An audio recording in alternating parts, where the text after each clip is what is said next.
I was ready for that to be our fourth straight win. We had created all the graphics. Oh my God, the Raptors win four straight. What a spoiler. You gotta almost feel bad for this team right now. I'm not even being facetious. Obviously, for the better part of 3 months, I have been sort of pulling to have the plug pulled on this season. And the Raptors make a panicked win now move at the trade deadline, adding Jakob Poeltl. Do not get rid of any of the problems on this roster, and you saw them tonight. And you think, okay, let's see. Let's see what this looks like. Or very early returns, right? Jakob has not had a full practice. Don't judge this too soon. But the early returns, if you are of the belief that there isn't much runway for this to gel and work out, the early returns in this were really bad. The Utah Jazz, no Mike Conley, no Jordan Clarkson. You get carved up by Lauri Markkenan, newly minted All-Star. I'm becoming a very big fan, by the way, all year. Been watching Lauri Markkenan. I love the growth in his game. Walker Kessler, just getting to the front of the rim whenever he wants. Is this something you're going to think about every time you look at Thaddeus Young for the rest of your life? Hate to say it, it's true. You could really use a Walker Kessler, couldn't you? It's exactly what you need. A paint protector, a guy who completely shuts down the paint, and that's what you think you got in Jakob Poeltl. To those of us who have quietly wondered if Jakob Poeltl has taken a step back defensively, tonight it did not look great. On a switch, Collin Sexton just got right past him. Wasn't really much of a contest either. Walker Kessler consistently got behind him. Lauri Markkenan. It was sort of weird to watch a team with 7-footers who shoot threes, and you got to look at the Toronto Raptors and you're like, why can't you do that? Why does this player type not factor highly into what you value? Let's look at the box score. I'm not going to take too much time here. I do want to say that for about a month and a half or so, apart from that video with Scottie's trainer, Brian Macon, haven't really created videos on this channel. Last night around 5 o'clock, I got the inspiration to just, let's call it, go into my bag. I had a lot to say, and I cut together a 32-minute video. I debated all day, as I was editing it, should I put it out? I didn't put it out today. It's going to come out tomorrow. It's good. I really like it. I'm very proud of it, and I think you're going to really enjoy it. So look out for that tomorrow. At some point, it's going to drop. Let's look at what happened tonight. This is probably the soonest I've ever created a live stream after a game. I was just ready to get this over with. I'm like, all right, let's just go through the motions. Let's talk about, this fake win against this Jazz team, and now we're talking about a loss. How did this happen? Well, getting outscored 40 points was like, was it 40-19 or 39-20 in the fourth quarter? The Jazz go on a run. The Raptors can't buy a bucket. Scottie Barnes goes to the bench. Jakob Poeltl was on the court. Pascal Siakam dominant through three quarters. Let's take a look at the box score here. Just the Utah Jazz, nice balanced effort tonight. Kelly Olynyk, great night. 15 points, 8 assists, 7 rebounds. Great floor game. Didn't shoot the ball well. Lauri Markkenan didn't shoot the ball well either from three. Didn't need to, really. 23 points, 9 rebounds, 5 assists. I just like the way the Utah Jazz play. It was hard as a fan of basketball to not be rooting for that team tonight because they played the right way. 23 points for Walker Kessler, making him look like an all-star right now. No blocks. Surprising. Collin Sexton, 22 points. Just a really balanced scoring effort. Rudy Gay. Rudy Gay might go into the Hall of Fame as one of my all-time least favorite Raptors, and there was that nice little pull-up jump shot that he had in the post. It was about from 12 feet, and I'm like, congrats, Raptors. You're making me miss Rudy Gay. For the Toronto Raptors part, a lot of assists tonight. Kind of a strange game. Scottie Barnes does not attempt a shot for the first 6 minutes. Jakob Poeltl comes in at that 6-minute mark, I believe, picked up 2 fouls really quickly. Nick Nurse gets it reversed, It was a strange first 8 minutes for this resurgent Raptor team, but they led throughout the game. Pascal Siakam, another big scoring night, 35 points, the majority of his damage done in the first 3 quarters. 6 rebounds, 4 assists, 3 steals. I've been very critical of the fact that Siakam just stopped getting steals in January. Another game with steals for him tonight. Good stuff. Fred VanVleet, 17 points. I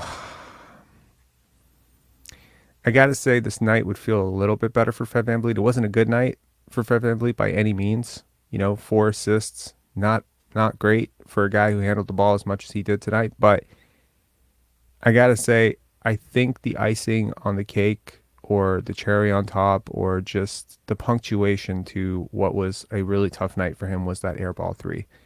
You just don't expect that. I think that just really sucked the wind out of the fan base. I wasn't there tonight, but if you were there tonight, please do call in if you catch this. I would love to hear what the reaction was, what the vibe was, because, going into this night, there was a lot to celebrate. Jakob Poeltl is back. We know Toronto fans can get really nostalgic about that kind of stuff. And, Pascal Siakam named as an injury replacement. So Toronto fans who spent, 5-6 days all up in arms and really upset that Pascal Siakam did not make the All-Star team. They got their wish tonight. Also, congratulations to Anthony Edwards. Rightfully deserved it. And De'Aaron Fox, also very well deserved. All 3 players definitely deserve to be there. I think you make the case every single year. There's about, 35 to 40 guys who have a legitimate claim to be All-Stars. Unfortunately, the way the rosters break down, only 24 guys make it. And, kudos to Pascal Siakam. In terms of team stats, the Raptors moved the ball tonight. They had 18 assists on their first 20 field goals. I really liked seeing that. But I got to tell you, I liked seeing the stat more than I liked seeing the game. Let me explain what I mean by that. They overpassed the ball. There was there's something in basketball that you can't make up your mind before the defense makes up its scheme. I just completely invented that off the top of my head, but I hope you can appreciate it for what it is, which is true. It is the truth. You cannot decide as you're coming down the floor, this is going to be Jakob, this is going to be a pass to Jakob. You have to let the defense decide that. I think you see a lot of immature playmakers on this team, Fred VanVleet, Pascal Siakam included. And sometimes, I'm so glad that Sherman Hamilton called the game tonight. This is the first time, really the first time, I promise you this is the first time I've heard a Raptor game commented on or color commented on by a person that I thought lied not once the entire broadcast. So Sherman Hamilton, we've met before. Congratulations, man. I hope you get this as a full-time gig because you didn't BS one bit. Thank you for that. Speaking of the did not BS one bit, no, let me just extend on that, what I mean by he didn't BS one bit. There was a pass that Pascal Siakam made to Jakob Poeltl, and I believe it was the call that was overturned, and he immediately said it's an irresponsible pass, effectively saying something along the lines of, passing it to him in that situation is akin to a turnover. And I completely agree. There was another play. It was right after that Scottie Barnes airball from 3. Airballs becoming a bit of a common occurrence in the Raptors offense, unfortunately. And you saw it where Pascal Siakam pretty much expecting Precious Achiuwa to be in one place. Precious Achiuwa doesn't quite get there. He throws it pretty much out of bounds. He just stomps back on defense looking all deflated, like, what the hell, dive into the, don't get me a turnover. Come on, dive into the popcorn and the beer for me, Precious Achiuwa. It's a weird game. They overpassed the ball. There was an overemphasis on passing. Is it because Masai Ujiri finally came out and just said, we've been selfish? That was bittersweet to sort of see it. I'll tell you the sweet part and the bitter part. The sweet part is when calling this team selfish for about 4 months, okay? 4 months, going right back to preseason. Go check the receipts. Been saying this is a problem in this offense. You cannot have lead initiators who are playing for stats. Been saying it all fucking year. to have the president of the team and a really good scout and quite an astute basketball observer acknowledge that point, that was great. The bitter part was, if you know that, why didn't you do something about it? Maybe he thought addressing it would be doing something about it. It didn't really. It's just completely exacerbated the problem to the other extreme. They either overpass or they underpass.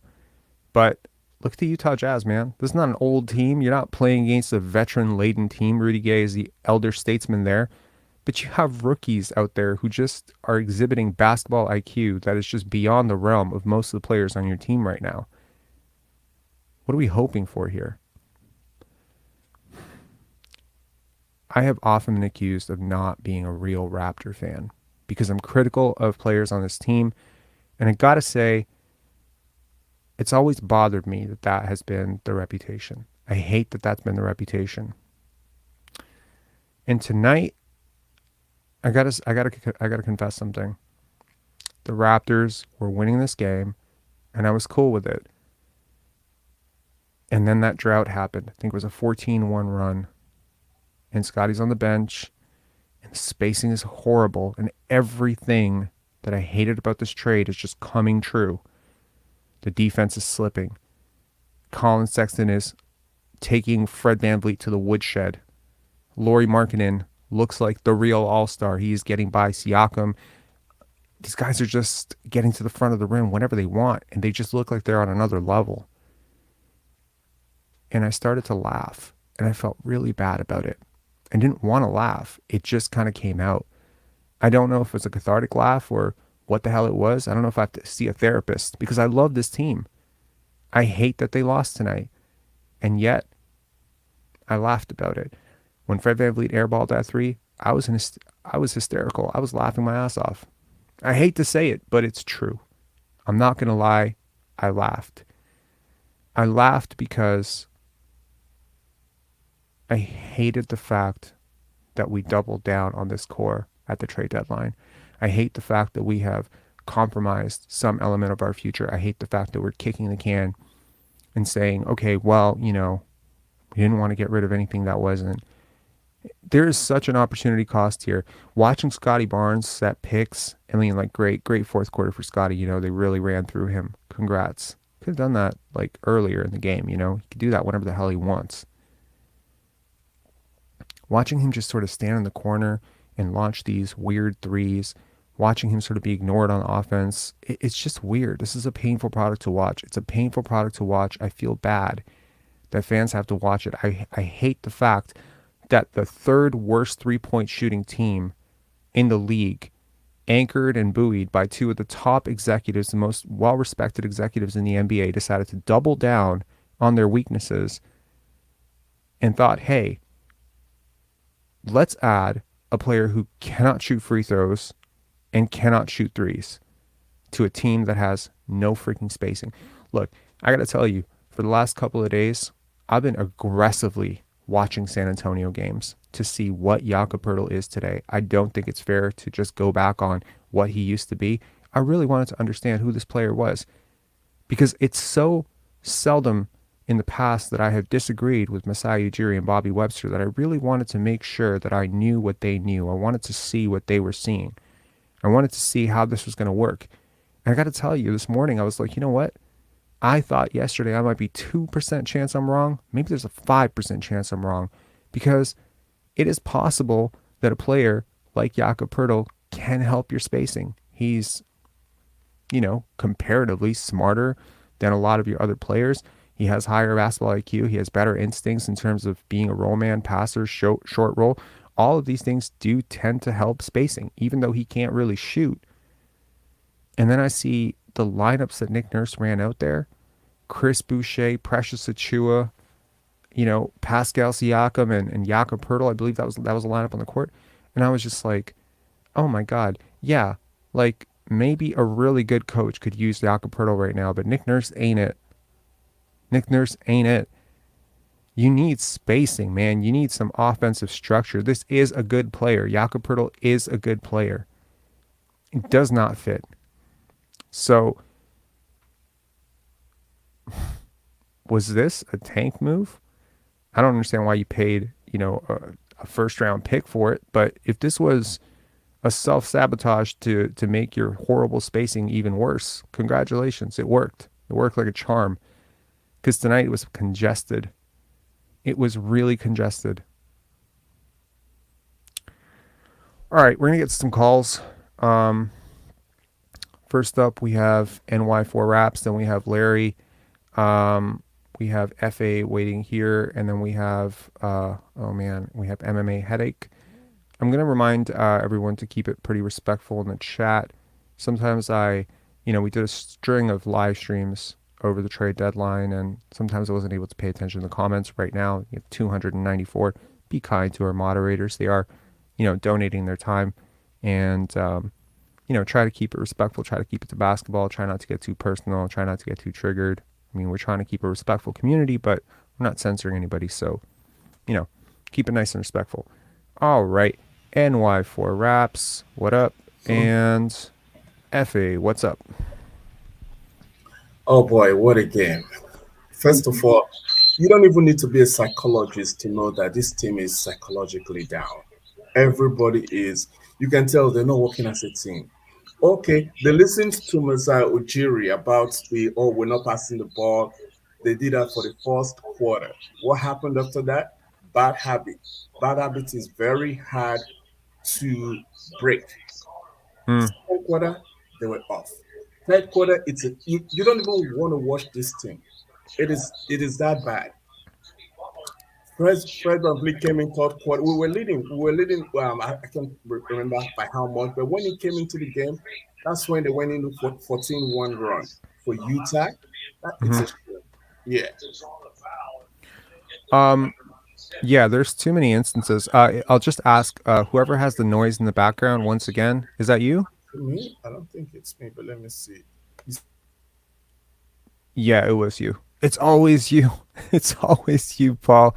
No matter where you are, your background is always noisy. You need to invest in headphones, man. I'm gonna send you headphones to. Even I'm in Texas right now. The voice is still on. You're in Texas. Nice. Yeah, I mean, there's so many plays tonight where you can look at a fast break where Gary's handling the ball or Siakam's handling the ball. It's typically Gary, Precious, Boucher, right? There's such an easy pass to make. Just look up. It's right fucking there. The guy's right under the rim, and they don't make the obvious pass. I was looking at that Scottie unit where Scottie was running with, I think it was Precious, and I think it was Boucher. Like it was Jakob, Pascal, and Fred were on the bench basically. I think it was to start it was late third, early fourth. Do you remember that?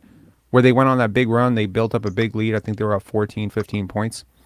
Yeah. And I was just like, I was looking at that and I was just like, how, if Masai Ujiri is choosing between one timeline and another, and he's watching the same games I'm watching, how can he not see that one of these teams within your team is just playing so much more beautiful basketball? Yeah. Scottie was, I mean, I know that I'm often accused of being like this huge Scottie fanboy, but he was the best part of the game tonight. Well, yeah, exactly. Like Coach Mo said yesterday, the same thing again. I'm going to repeat what Coach Mo said and quote Coach Mo. Coach Mo said, this is the time that we need Scottie to grow, especially in the third year of when he's going to the third year of his career. Mm-hmm. If we go on this way, Scottie's not going to attain his full potential, period. Today it was just sitting outside. It was outside of the corner shooting threes because Poeltl was inside. Pascal, once he gets the ball, he already makes up his mind that I'm going. He does not pass the ball. For some reason, I don't know why he does not pass the ball anymore, and especially to Scottie. But because if you notice, Pascal was giving Poeltl the ball when Poeltl was inside.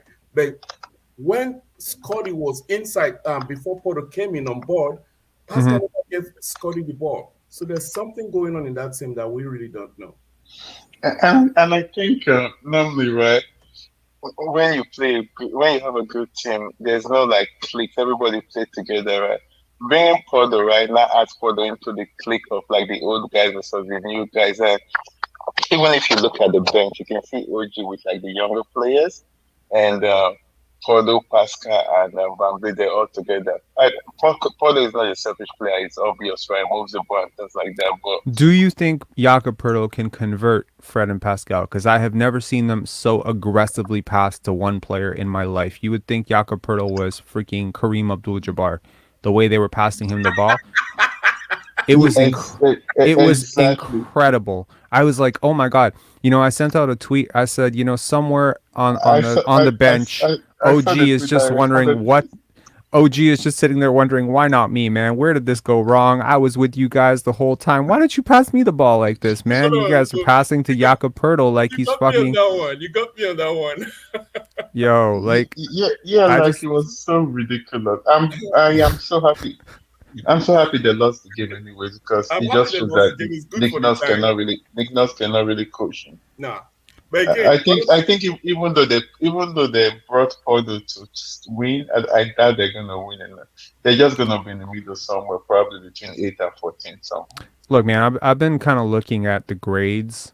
I gotta be honest. I didn't expect that I was in the majority on this. I thought when I hated this, that as usual, I would be a pariah on the outskirts, alone, beating my drum, saying, Pascal's not a top 5 player, Fred's not a real all-star, blah, blah, blah. I've always been alone.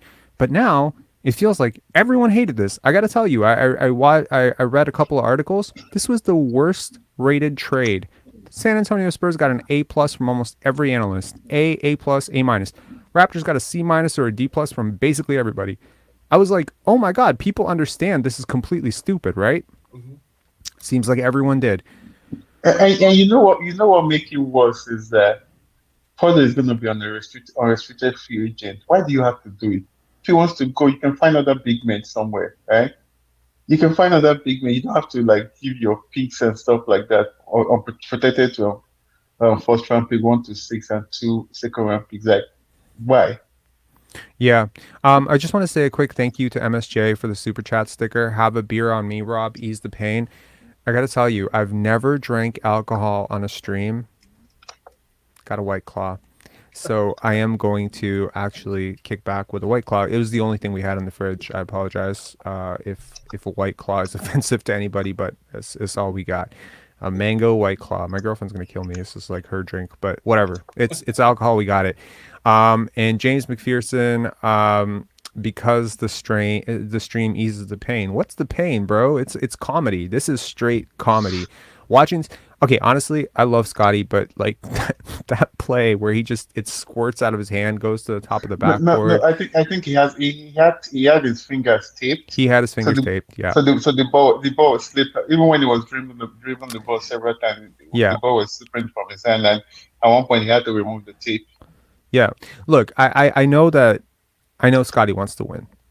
And he's my favorite player, and obviously I feel for him because he worked his ass off today. He passed the ball. He stepped back to take 2 steps forward. He guarded his ass off today.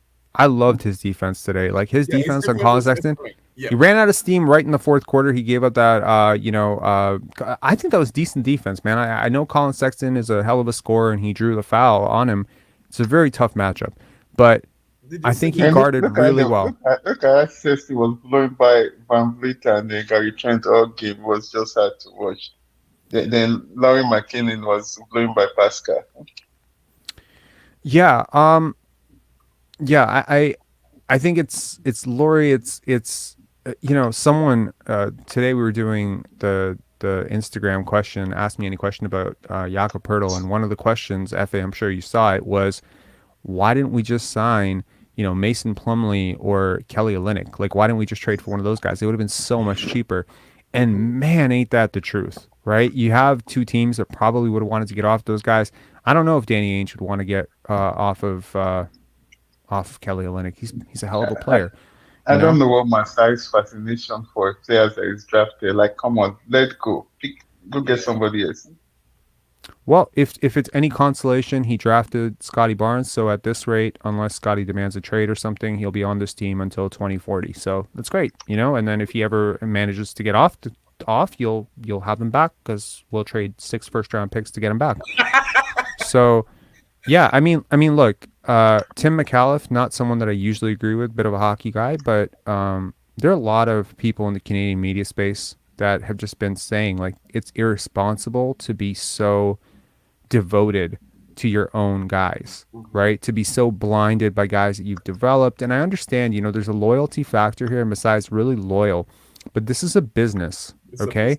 And ultimately, loyalty knows no bounds because, all that loyalty to Kyle Lowry, I just want to be real. Kyle Lowry tried to sign with the San Antonio Spurs.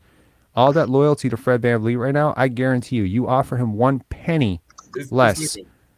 1 penny less than the rival team, he's going to the rival team. I guarantee if you offer him the same amount as the LA Clippers, he will go to the LA Clippers. Yep. I'll bet my life on it. So don't, Masai's a good dude. You can tell in all of everything he's doing that he's a really good person. And I feel like, when Pascal Siakam or somebody comes up to him and says, I think we need a center, or when Nick Nurse comes up to him and says, this, you gave me a rookie center and a second-year center. I need a real center. That he actually buys into these guys. I think the worst part of that entire press conference for me was listening to him gush over the coaching. And I'm like, bro, the coaching has been terrible all year.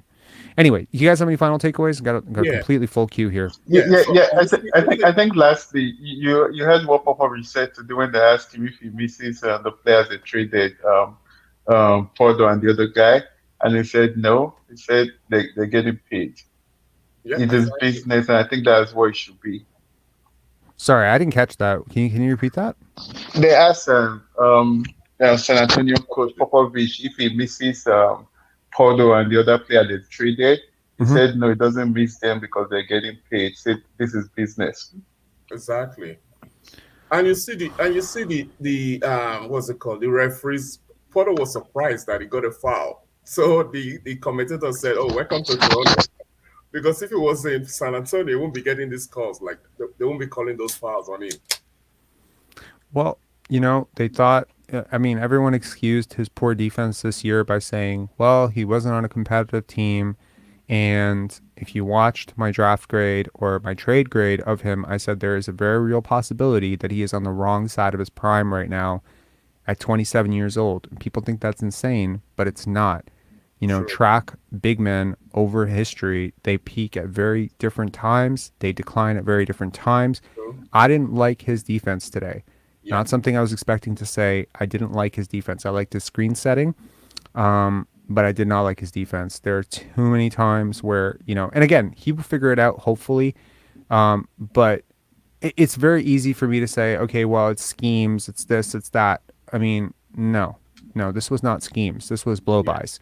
It's a little bit different. It's an interesting audition for the Raptors. I think, this is just not good. Let's just put it that way. From a PR perspective, this is about, if you could think of the worst possible outcome for Jakob Poeltl, the only thing worse would have been an injury.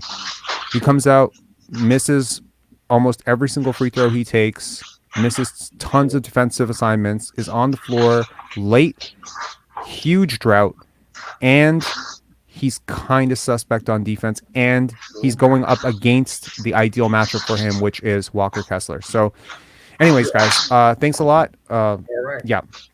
All right. Okay. We'll catch you guys next time. All right. Enjoy the tank. Okie doke. All right. Next up, Larry. Larry, how are you doing? Not too bad, Rob. How are you? I'm all right. I'm in an okay mood. Yeah. Yep. Yeah. Well, hey, the tank is still on. Too bad we don't have that second round pick. Yeah, you're gonna end up surrendering like a high 30s pick or a low 30s pick. My gosh. Yeah. I'm all sort of at a loss for words. It's early to judge Poeltl on one game, but I agree he looked slow. Like his feet looked like they're in cement. He just inability to stay in front of people was really apparent. Yeah. So I hope that gets better, but I don't know if it's going to. And it's been bad all year. It's been bad all year. His rim defense has been worse. His block percentage has been worse. His blocks per game have been worse. His passing is better. But pass to whom? right? That's sort of the Yeah. question at this point. Who's he passing to? I mean, there's certain possessions where Pascal Siakam, it's such an irresponsible and selfish pass where he resets the offense and he passes to Chris Boucher for a contested three. There was Right. another shot attempt where I think the guy he passed to got blocked. It's you're setting your teammates up for failure, but then in a lot of ways it's like it's not really his fault. Who's he supposed to pass to? There's no shooters, there's no movement. So it's really difficult to gauge. But at some point, we're going to have to agree that someone's at fault for this. It cannot just be random happenstance. No, I just think that I mean, Poeltl didn't impress me, and the core that Masai professed to have a lot of confidence in didn't impress me either. Sadly, Siakam had a game that statistically looked great again, but exactly what you just mentioned. I mean, like one of the reasons, and you say you can't blame him for making a pass to somebody who can't shoot, but like a lot of those passes that he makes, he's gobbled up most of the clock, That's fair. And I mean, right? Scotty's making And passes to guys as well, and I think they were better passes tonight. You okay, know, so let's talk about something positive. Can Scottie make an entry pass or what? Like I mean, some of those passes that he threaded in were just beautiful, and they look he should have so had easy. 15 assists tonight. He should have had 15 assists tonight. There was a lot of easy bunnies that were missed on the end of just beautiful entry passes that he made easily, early in the clock. Mm-hmm. I also thought that in the first half, he really, and in that run that they made with the bench unit in the third, even when he wasn't making the pass for the assist, he was initiating the offense really quickly, like putting it in the right, like, starting the action really quickly, and Right. and just everything was running really well. And then, you see Fred and Pascal come back in, and it's too much of them on the ball and too little clock left when they do move. When they do move it, and I always get mad at those guys for not making the easy pass. Mm-hmm. When they too frequently they take a shot that's contested by 2 or even 3 players. Mm-hmm. By the time they go to take their shot, and there's an easy pass to an open teammate that they don't see, but frequently, if they do make that pass, there's not a lot of time left, and you got guys that, as you pointed out, are challenge shooters, but like a challenge shooter with no time to make the shot is, they're going to be less successful than if they had Well, that a was the little one bit of thing. time, right? So That was the one thing that I was looking at Jakob Poeltl, which is how does he counteract his lack of shooting? And it was a question that he was asked in his presser. And I thought, listening to Jakob, you can tell he really understands the game. And it's not just because he's well spoken or, it's not because he picked up the game at a very young age, because he's been playing for a long time. He just seems, and it's also not because he's been sort of coached up by San Antonio, right? I was digging so much into him over the last 2 days. You know that I'm someone who prides myself on being very well researched. So I looked at work that he'd been doing with Tim Duncan, work that he was doing with Bruce Bowen. San Antonio is a culture, it's a vibe, right? The whole thing is a system. And it was interesting to sort of see it from a wider lens, from a bird's eye view perspective, and say, okay, well, maybe the Raptors are using the San Antonio Spurs as a bit of a farm team for Jakob Poeltl. We can't have this guy. You have this guy for 4 years. You develop him, give him back to us. We'll give you a first round pick. Okay. A little wink, wink. I mean, I'm not stoking the conspiracy theories there, but it is quite interesting how often we trade with this team. So I was thinking, what has he learned in those 4 years there? What has he lost? What has he gained? And I was just studying the film, and I was like, it's interesting. Like, there's so much more self-creation with him. There's creativity off the bounce. It was hard not to watch some of his best moments and not see Scottie Barnes all over it. There were little pocket passes, little no looks, like little dimes. Like, it was incredible to watch a big man with that type of dexterity to be able to throw left, right. His touch around the rim is incredible. I mean, that shot that he hit over Walker Kessler. Mm-hmm. I think that this guy, if you put him, if I was coaching this team for 1 minute, I've often thought about the fantasy of being the GM for 1 minute. Like, man, I would call every GM in the league, put him on a I wish you were 30-way call. yesterday. So do I. And it's so interesting to just understand, like, man, like what principles would I like to employ in a Scottie Jakob pick and roll, because it could be deadly. And so I started to get excited just watching some of the stuff that he was doing. I'm like, okay, he's definitely taken a dip defensively, but offensively, there is a value to short roll passing. It's one of the biggest reasons why I'm so excited about Christian Koloko, and perhaps the reason I'm super excited about Christian Koloko is there's shooting potential there too. And maybe that's the side of Jakob where I'm like, oh, if only he could hit a 12-foot jump shot, it would be great. But, just watching some of his shots at San Antonio, he has like a 12, 14-foot little push shot, and he's getting pretty good at it. He's excellent in the paint. He shoots like 74% at the rim. So this type of offensive efficiency, barring, the free throw shooting, is something the Raptors just don't have in any of their bigs. Kem wasn't like this. Boucher's not like this. Precious isn't like this. So it's just a trade-off at this point of, do you want an attacking big who's more switchable like Precious? Do you want a guy who blocks more shots like Christian Koloko? Or do you want Jakob Poeltl, who has a little bit more offense, in the paint and, can sort of buoy a lineup with 4 shooters? And I would just think that maybe long term, if you do end up somehow dealing Pascal Siakam and getting a glut of, wings that shoot, that Jakob Poeltl could be a really interesting fit in this lineup next year. If Scottie Barnes can expand himself as a shooter and you replace Siakam in the lineup with a really good shooter and maybe move off of Fred VanVleet, I don't know. Some variation of this. But one thing that was clear to me is if Scottie and Jakob are on the court, Siakam cannot be on the court. Mm-hmm. And it was interesting to see tonight that Fred was negative 18. Now, don't put too much stock into plus minus, but it's interesting to note that I don't think Malachi got much burn tonight. And what happened basically was that Scottie was running the point when Fred was not on the court. And those were some of the best stretches for the Raptors tonight. Mm-hmm. So it is interesting to sort of see that Scottie Barnes, -2, Fred VanVleet, -18. That's a 16. That's a plus 16 for Scottie running point pretty much, because Malachi Flynn got 6 minutes. And, Jakob Poeltl, 6 points, 4 rebounds, 2 assists, no blocks, 5 fouls, goes 2 for 7 from the free throw line. He's unplayable late, so it's complicated. But anyways, my point is, as a backup big, he could fit. I think he has some potential if you build a roster to be all shooters around him and Scottie. I'm not saying he's a core piece or whatever, but I'm saying, like, as a, and if he doesn't play well, it kind of works in your favor to some degree as well, because A, you lose more games because he doesn't play well. He doesn't turn back the clock to Jakob from 3 years ago. And, you probably get him for a lot less in the offseason, and you still keep his bird rights. So, at 10 to 12, $13 million, I wouldn't mind Jakob Poeltl back. That's basically twice what Kem was making last year.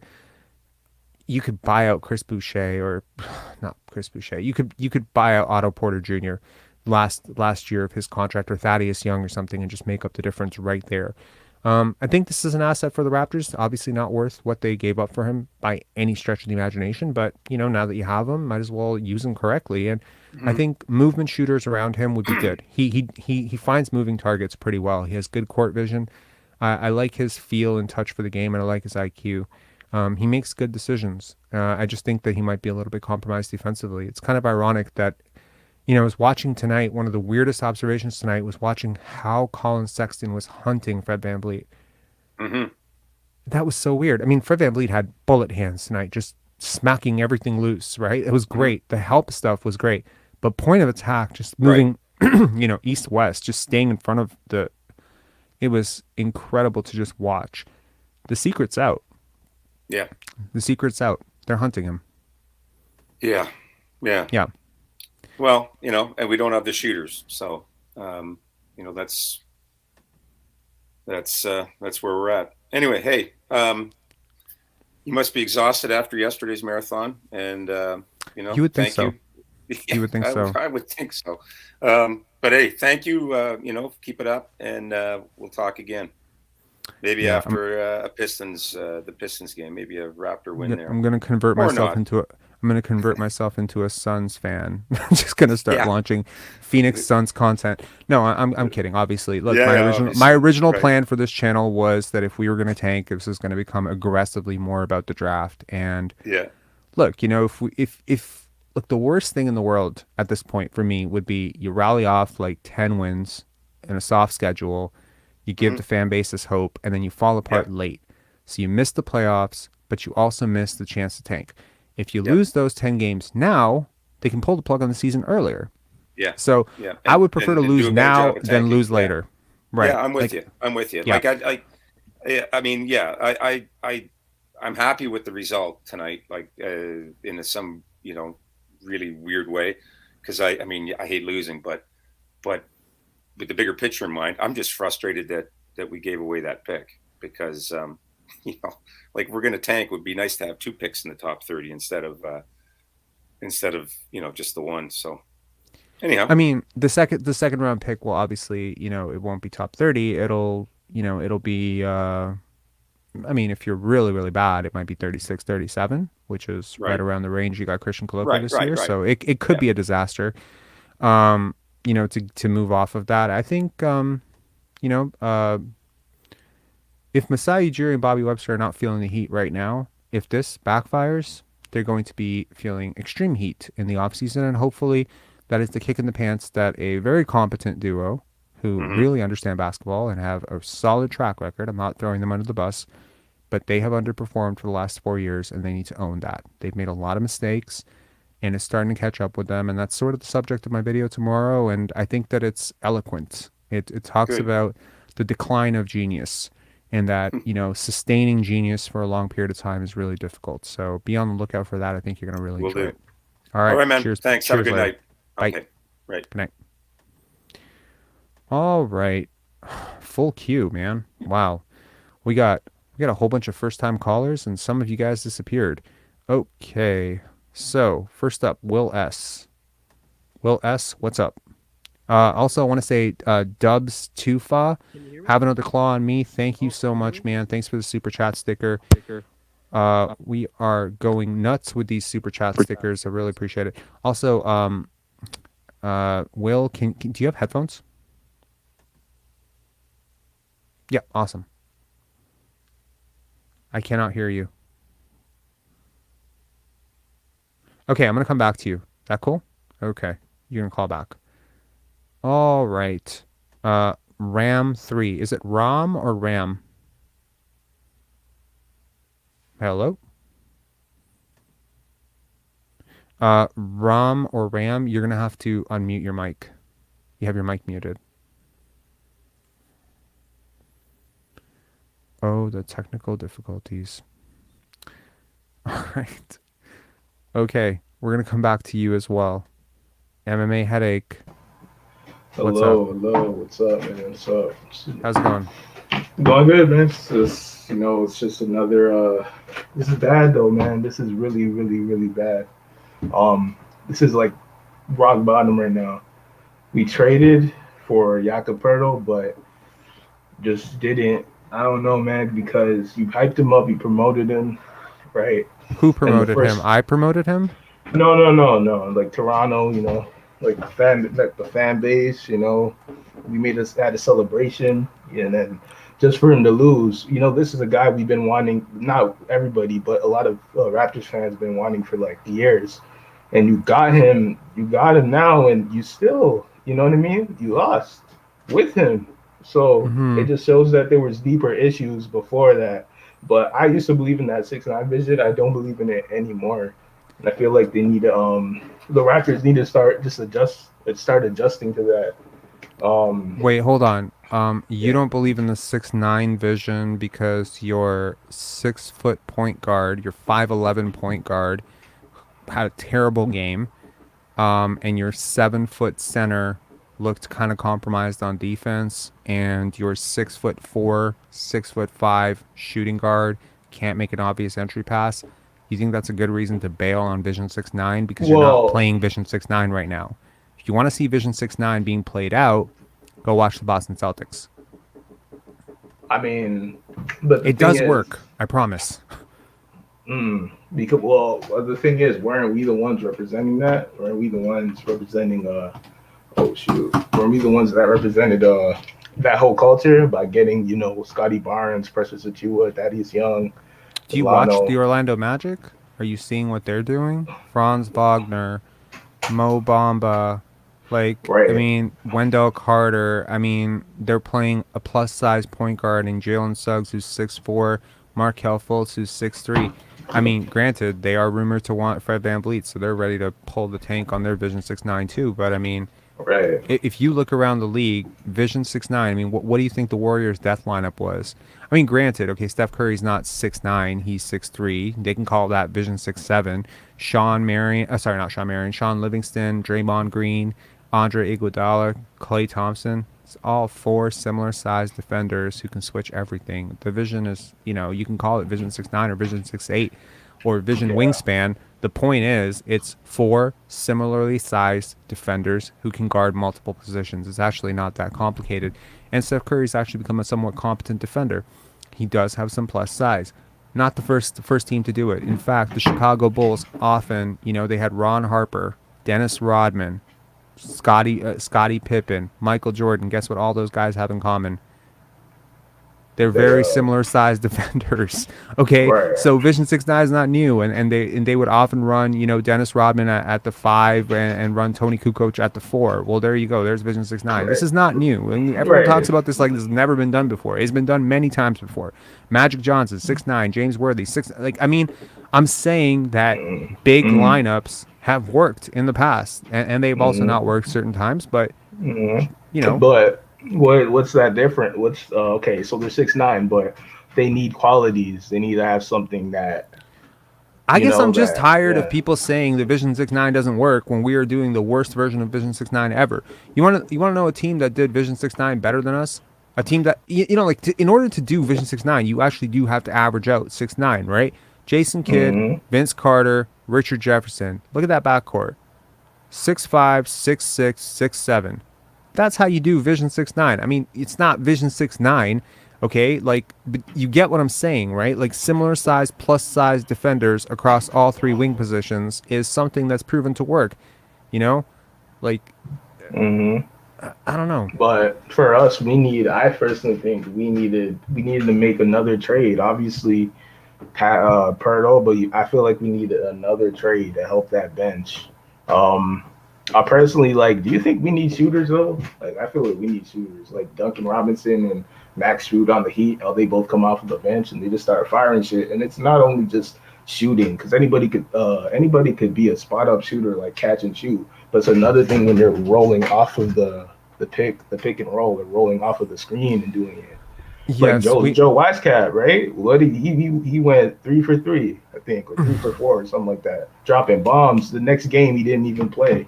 Now he's off the team. It's what the hell, bro? And he was productive, 9 points as soon as he played. It's ridiculous, man. And on top of that, are you banging on your keyboard right now? Oh no. Well, you hear background noise? I do. Look, I obviously think the Raptors need more shooting, but honestly, they have shooters. Okay, Fred VanVleet is a shooter, right? Pascal Siakam's been a shooter. Sure. Malachi Flynn's been a shooter. Okay, you had Otto Porter. It doesn't work out. Thad was hitting corner threes last year. He's not doing that anymore, but I think for the Raptors, he was shooting 38%, granted on low volume. Otto was here. You didn't get Otto great touches. I mean, Precious was shooting 39% for the end, for the second half of the season. Is he going to do that again this year? No. The congestion and the movement and the initiators on this team, you cannot expect people to be catching passes at their fucking ankles and then asking them to do something with it. You cannot expect Chris Boucher, who has been a respectable three-point shooter. That was his whole MO. Did you watch him in the G League? He was bombing threes in the G League, man. I remember it. I watched him. I was a big fan of what he was doing in the G League. I mean, that was a big part of what he was doing. Malachi Flynn, he's supposed to be a lights-out shooter. Did you not watch the Pro-Am? 73 points or whatever the hell he dropped. These guys can shoot. The problem is this offense does not generate good shots. The initiators do not generate clean passes. They don't put them on target. They don't put them on time.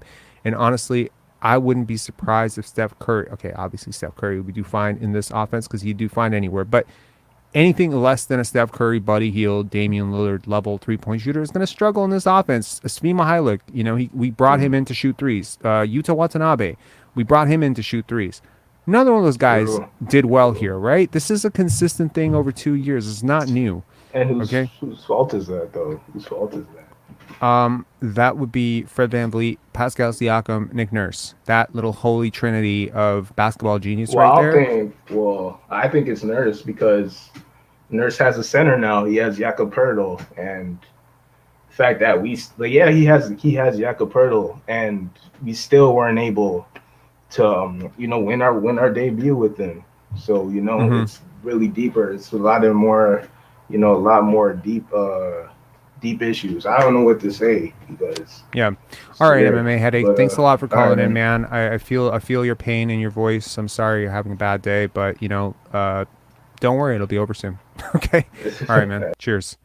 Ram, have you connected your mic yet? Have you been able to connect your mic? Hey, Rob. Hey, how's it going? Is it Ram or Ram? Ram.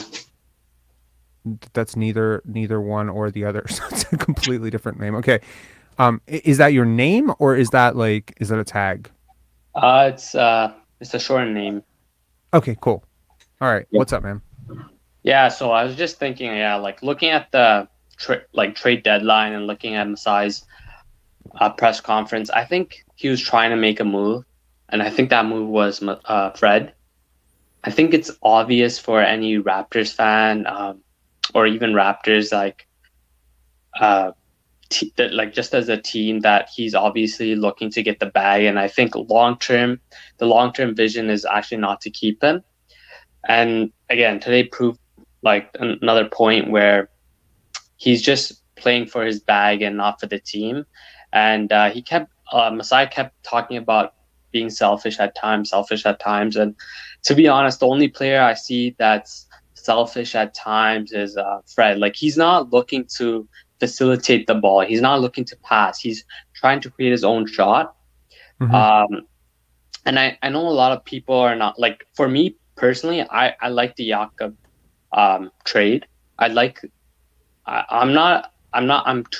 unsure about Siakam right now, but I think going forward, we need to see lineups without Fred to see how this team actually plays without Fred. And I think at times we've seen that. We've seen it already this year. We saw it in the playoffs last year. It works. Yeah, it works fine. And I agree. Even I think the second quarter where I think Scottie was running the point, and then did you watch the Atlanta game this year? That Atlanta game where Scottie hit a bunch of threes and the offense was flowing. I believe that was no Fred. It was Atlanta, San Antonio. The entire city basically turned on Fred overnight and said, "Oh my God, is this what our offense looks without Fred? It's been laboring without him, and it's been laboring with him, and look at it without him." And that is exactly when he decided to bet on himself. That exact moment, because I swear to God, he started out the season kind of low usage, and he was being good. He was being a good boy, kind of playing off the ball, fulfilling the promise. Raptors for 500. No, exactly, and I agree. I think the issue is as soon as there's a run on the I think today's NBA is all about runs, and as soon as there's a run from the opposing team, Fred is inserted right away back into the lineup. Which what Fred VanVleet is? I don't know. Did you did you grow up around the secure Blankie era? When children have a blankie, and they have to go to a safe space, they give them a blankie. It's oh my God, it makes them feel better. Fred VanVleet is Nick Nurse's blankie. I just want to say that on the record. I just want to put that out there in case anyone wants to take that to Twitter. Be my guest, okay? You don't have to credit me. Credit yourself. Don't worry about it. He is Nick Nurse's Nick. Fred VanVleet is Nick Nurse's safety blanket. He's his blankie. There we go. And I don't think that's a good thing. But to be honest, the way I look at it, it's really sad that the Raptors didn't make the trade. And I think just looking at the press conference, Masai did want to ship him out. He didn't get the assets he wanted. But I think what we have to look at is like, as bad as it sounds, like either Fred has to get injured or he has to be benched. I don't think Okay, he's I'm not going to condone rooting for anyone to get injured. I don't want anyone to get injured. Let's be. No. Yo, these comments are driving me crazy here. Fred Van Blankie, he's our wet blanket, air. Troy Knights with a goat, air Blankie. Yo, my man said air Blankie. That's an amazing comment there. I mean, after tonight's shots, of course. But Fred VanVleet's been playing really well over the last 25 or so days. He's been playing really well, so he's entitled to a couple bad games in a row. I just think that long term, the defense has been a consistent issue with him throughout the year. Whether he's playing well or he's not playing well, the defense has been an issue. The offense has been, catch and miss or stop and go, whatever. He has a good week, he has a bad week, he has a disastrous 3 weeks, and he has a great 3 weeks. It's inconsistent all over the place. Regardless of whether it's going well or going poorly, he is going to dominate the ball for the most part. He is going to take his shots, and that's cool. He has to take his shots. There was this one presser where he talks about the funky lineups the Raptors play. My God, have you watched this team? Precious Achiuwa, Chris Boucher, Jakob Poeltl on the court together, or was it like Pascal Siakam running small forward with Jakob Poeltl and Chris Boucher, or was it? It's such a freaking weird lineup. Sorry, I'm hearing myself. I agree, and that's where I actually disagree with you, Rob. Where I think you've been saying his offense has been really good this past couple weeks, but I think he's making shots, which is a good thing, but he's not facilitating. He's not getting people completely. He's been really good actually at it. I mean, he's been making extra passes. He's been in transition. I mean, come on. Bram, do I strike you as someone who would make up a positive story about Fred VanVleet? Come on. Come on. Let's be real. And his biggest critic in the whole world. I don't think there's ever been a bigger Fred VanVleet critic than me. I created a literal tirade against the guy. But exactly. But I agree with what you're saying. But even some of his assists, I think it's a lot to do with the way the other players are playing rather than, for example, he's been averaging about 8 assists, I believe, the last couple weeks. Okay. But a lot of it is bailout shots. I remember watching the Raptors, the Utah game. He's literally, he got trapped in the sideline. He was trying to drive. And then Scottie cut to the basket where he made the pass.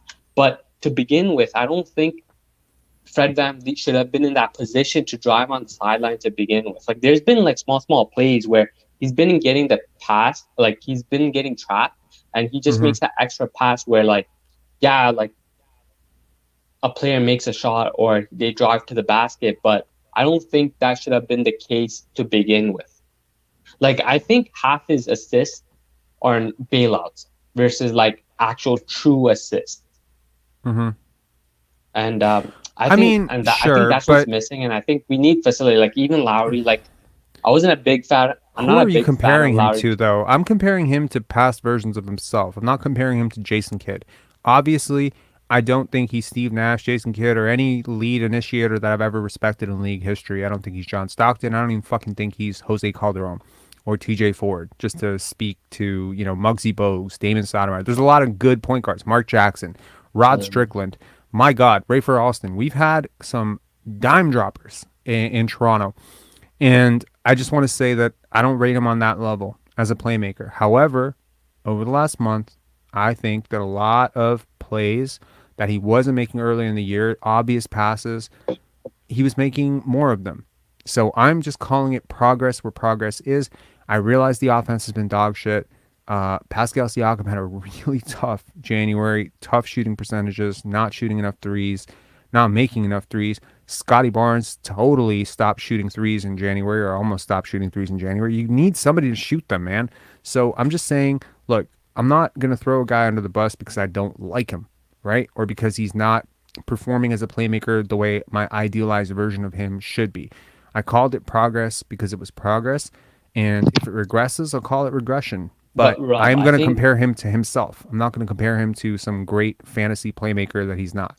no, but are you saying that for me personally, I thought Scottie was taking more threes in January than in December or like any months before that? Not true at all. He took less threes in January than any month prior, and he made less threes. He shot terribly. He is basically shooting worse and shooting less from three. You need to look at the stats, man. This is not hard to Google. You just go to ESPN or I know. whatever and just check Honestly, season like splits.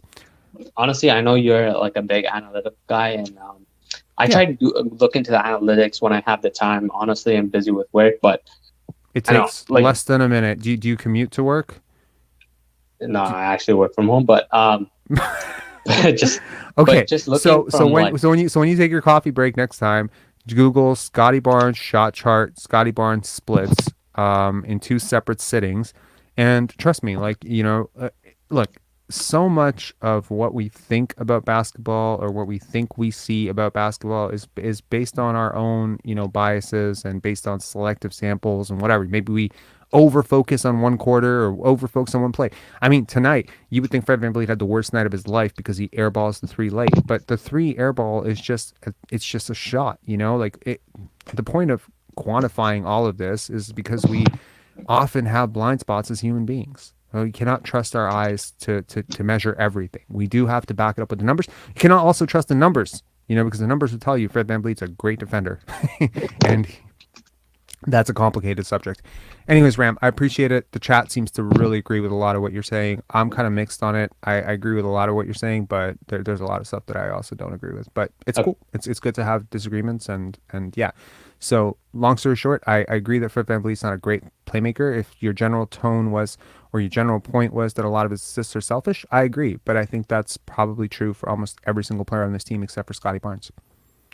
And I appreciate the time. Jeff Doughton. Yeah. All right. Peace, man. Take care. Take it. Bye. Thanks for calling him. All right. Okay.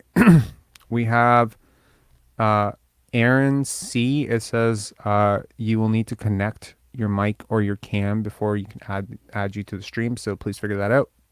Okay. You figured it out. Aaron, what's up? Can you hear me? Yes, sir. Okay, great. Just before we have a discussion, I'm actually a huge fan of yours, and Thank I'm you. very happy that what you're doing. I watched a lot of Raptors Digest and all the other Raptors YouTube things, but honestly, I like how you critique a lot of what is going on, and you go to the analytics, and I really appreciate what Do you like my Blankie nickname? Oh yeah, that was great. It's one of my proudest moments of my life. I'm gonna frame it on my fridge. Anyway, what's going on, man? Okay, so first things first. I actually did not watch the game tonight because I was working, but I am a huge Raptors fan, and I've been watching this team for like over 10 years. Sure. And honestly, in terms of like the whole Poeltl trade, I do like it, but then I do not like it at the same time because it does address some of the stuff that the Raptors were missing the past 4 years. And a lot of that has to do with the defensive rebounding that the Raptors were lacking in completely. And what I personally think with the defensive rebounding, why it was so weak, is because they were focusing so much on the transition basket. So if you watch a lot of the games where an opposing team will shoot a 3 and they would miss, or they would do like an inside shot, some of the players, especially Pascal, he won't even be looking to get the defensive rebound. He would already be running in transition. So the same team would get like a long rebound or something, and then it's like rebound after rebound that we're giving up, and then it's just wasting so much energy, and a lot of our players are not even in the play to get the rebound to begin with. And that's why I feel Jakob Poeltl can definitely fill that, because he's a big man, obviously 7 foot. We haven't had that since Marcus Gasol, which was in 2020 when he left. And Jakob Poeltl definitely fills that. Also, the screening as well, because I feel like Scottie Barnes does most of the screening on the team, and Jakob Poeltl being a bigger body, 7 feet, he would definitely help in that. But yeah, like those are just the only things, like the rebounding and the screening. But the thing that really bugged me is that the Raptors lack in shooting and in free throws.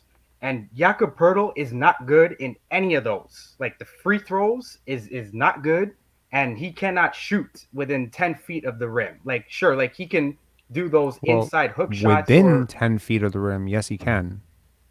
like You mean all right, outside of 10 feet? outside. Sorry, outside. Right. Sorry, I'm kind of scrambling here, but yeah, Jakob Poeltl definitely can do that. But when we're talking about like the mid-range shots or the 3-pointers, he's not good at that, and that's what was really frustrating me with this team is that we have been lacking shooting for so long, and the offensive droughts is killing this team. We would go 5 straight minutes, sometimes more, without making a single basket. And Mhm. like, yeah, like what do you think? I think you said it all. I mean, Yeah. I And mean, yeah, go ahead. yeah. I mean, I don't know what exactly. Are you asking me a question? No. Like you understand? Like, can we agree on that? You want me to agree that Jakob Poeltl is not a good 3-point shooter? Well, yeah. I'm saying in general. Like, obviously the offense is clearly lacking, and obviously we have the Gary Trent and Fred VanVleet to plug in with the 3-point shooting. But even then, it's like Gary Trent obviously is a streaky 3-point shooter, and Fred is a high volume 3-point shooter. And in the beginning of the season, he was taking what, like a lot of threes. Let me ask you a question. Let me ask you a question, Aaron. Sure, yeah. Do you think that see, I've heard a lot of takes today where they're talking about patience. You got to have continuity, right? I think Alvin Williams or someone was talking about it today. It was like, you got to have continuity. Look at the Boston Celtics; they had continuity, and look at where they are now. You know, they didn't trade Jalen Brown, and that's why you shouldn't trade Pascal Siakam. So, my question is, do you believe that the offensive engines, the guys who are driving the ship, Fred, Pascal, specifically those two guys, that those guys are up to snuff? Like when you look around the team, when you look around the league, teams that are consistently beating us, even teams like the Utah Jazz tonight with Lauri Markkenan and friggin' Collin Sexton, even teams like Phoenix with a 37-year-old Chris Paul, does it not feel like the people initiating the offense on the other side always seem to be a little bit more composed, a little bit more in control? Or do you think that I'm just being biased? Oh no. You're okay. right. Okay, You're right. so if that's the problem, then this is a little bit like, like hiring an interior designer, to decorate the worst house on the planet. It's like you have such a terrible, or building the greatest house on the planet on quicksand. I believe in foundational pieces. Foundation is leadership. It is your key decision makers. It's your coaching staff. It's your general manager. I don't think I've ever seen a team that can outrun at least more than 2 out of 4 of those things not being in place. I have seen teams obviously outrun a bad general manager or an inept general manager. They've won in spite of that, or seen a great veteran team win in spite of a coach. But I haven't seen a team win in spite of 2 of those factors. It's too much to overcome. So Nick Nurse, widely considered one of the best coaches in the league. I think that reputation has taken a bit of a hit over the last 3 years, and rightfully so. Masai Ujiri, Bobby Webster making this move at the trade deadline, I think their reputation might be taking a bit of a hit. It did not make any sense, this move. He needed to do a little bit more. But you said you liked it. You said you liked it, and then you didn't like it. So I was on the fence with it. I did like it in some aspects of because you like the weaknesses. rebounding, right? The rebounding and the screening. That's correct. Okay, so the part of it that I agree with you is that yes, this will mean less screening for Scottie. But did you watch? You didn't watch the game tonight, right? I did not watch. I could not watch it tonight. Scottie screened a lot tonight. So I mean, Scottie. No, I didn't say Scottie does not screen. I said that he does. No. That's what I'm saying. I'm saying that the idea here is that with Jakob in tow, that Scottie would be doing a lot less of that, right? Is that was at least my premise? That's not your premise? No, that's not my premise. I still believe he's going to be doing the screening. I just said that he would help a lot with the screening, so it's not just one guy doing it. great. So, I mean, the screening, it should, one of the things that I talked about with Scottie Yak, like this sort of like future potential of this duo is that they can invert places in the screen and roll, right? Yes. The problem, however, is that it becomes highly predictable and very stoppable. Jakob Poeltl went to the line 7 times tonight because he can't hit free throws. Yeah. So for him to be the roll man on those plays, right, it's convoluted and somewhat complicated because the team can always put him at the line and just, especially later in the game, if they're trying to catch up, just keep putting him at the line. He cannot punish you at a sufficient enough rate. I mean, 59% is sufficient enough that it's not killing you. It's not like 42%, like that would just absolutely kill you. But 59% is bad, right? Obviously. Oh yeah, definitely. Because below average. Yeah. Well, it's significantly below average. Significantly, yeah. Yeah. But the problem there is that as the high man on the pick and roll, as the ball handler on the pick and roll, because he has flashed some playmaking potential, doesn't have a lot of gravity, as you mentioned, outside of 10 feet. So teams can drop. They can pack the paint. They can double the roller. They can go under. So it's kind of complicated. So when you compare him to a Gasol, right, the one thing that Gasol had, even though he didn't shoot the ball extremely well with us, was he could get out and shoot from the top, which means 25 feet from the basket, and no one's guarding him out there. So, and number one, he's not clogging the paint. Yes. He's not in there. Too many times today, again, you didn't watch the games. It's kind of difficult to explain to you what happened. But, there were a couple of times today where Jakob would set the pick around the 3-point line, and then he would sort of start rolling, and then he would morph into a sort of like semi-post up. And the minute he does that, that's a part of the paint. There's a defender there. There's not going to be a defensive 3-second violation because he's in there. That's a place that now Chris Boucher or Scottie or Precious can't flash in there. Also, the guy with the ball, he can't really go in there because there's a second defender in there. So, yeah, it's a little bit complicated. I don't think he necessarily is the guy I would have gone for, especially at the price that they paid. I would have paid an additional first-round pick if it meant getting Miles Turner. I mean, if you had to get a center... definitely. Like, I mean, we're not going to talk about Miles Turner like he's Kareem Abdul-Jabbar, right? Like, but the skill set element of this, it fits the with guy the team. I understand what you're talking about. Being able, like you can teach someone to to screen. It's a lot more difficult to teach a 59% free throw shooter how to space the floor. So I hope that he'll get a little bit better at it. If he doesn't get better at it, his market will be somewhat limited because, I mean, his defense has taken a bit of a decline, and now, he also doesn't shoot. I mean, legitimately, this trade could look very, very bad if he does not turn around his season, because he's had a bad season. I'll tell you that right now. And it's crazy is because when you have us guys, like, we can critique and we can say what we do not like about this trade. And then you have a lot of Raptors fans like jumping me. Like, I had a lot of them jumping at me yesterday saying that I'm some casual because I wasn't 100% like satisfied with this trade. And what they need to understand is that we still have so many problems on this team. And obviously shooting is the biggest one. I feel like the half-court offense is like one of the worst in the league. I think it is the worst in the league. And obviously coaching, when you mention about Nick Nurse, about his credibility is should be challenged. And I agree with that. And especially with the timeout, sometimes teams will go on a 10-0 run or 15-0 run, and then he decides to call a timeout. I still remember game 5, was it, against the Warriors in the finals, and he called that timeout when the Warriors were on the ropes. Essentially, they were exhausted, and we were ready to win that game, and then he calls that timeout, and then they regroup, and then we end up losing that game. Like, ever since that time, I question his credibility with that. Yeah, this comment is great here. Abu says, rearranging deck chairs on the Titanic. That's an extremely eloquent way to put it. Sounds like, okay, Raps fan 6996 saying, Rob sounds like he regrets having gotten up today. No, I don't regret. I don't regret it at all. It was a highly interesting game to sort of observe. I wouldn't have missed it for the world.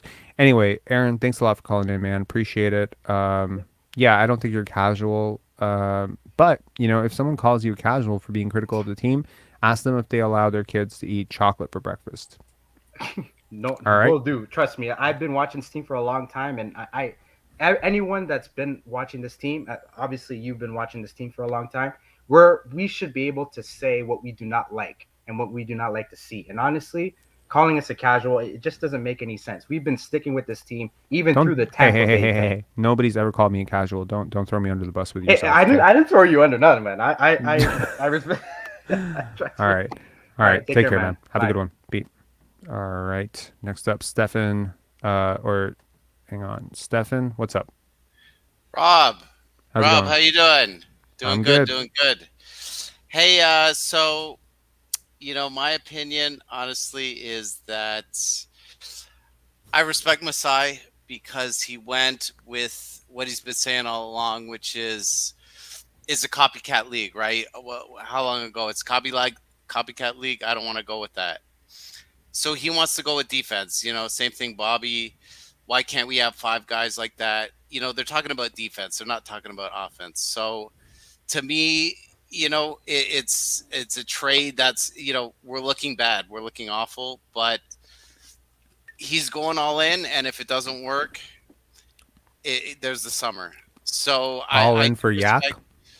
For defense. I mean, we didn't do the starting lineup. They want, a defense. Can defense win anymore? You know what I mean? So that's what. Can defense win anymore? Yeah. The Golden State Warriors defense, the Boston Celtics were historic defense last year. We don't need any more hypothetical can defense win anymore. Defense wins every fucking year. The Raptors are proof that defense wins. They got Marc Gasol for Jonas Valanciunas. They traded Danny Green and Kawhi Leonard for come on. The Raptors know defense wins. That's not the point here.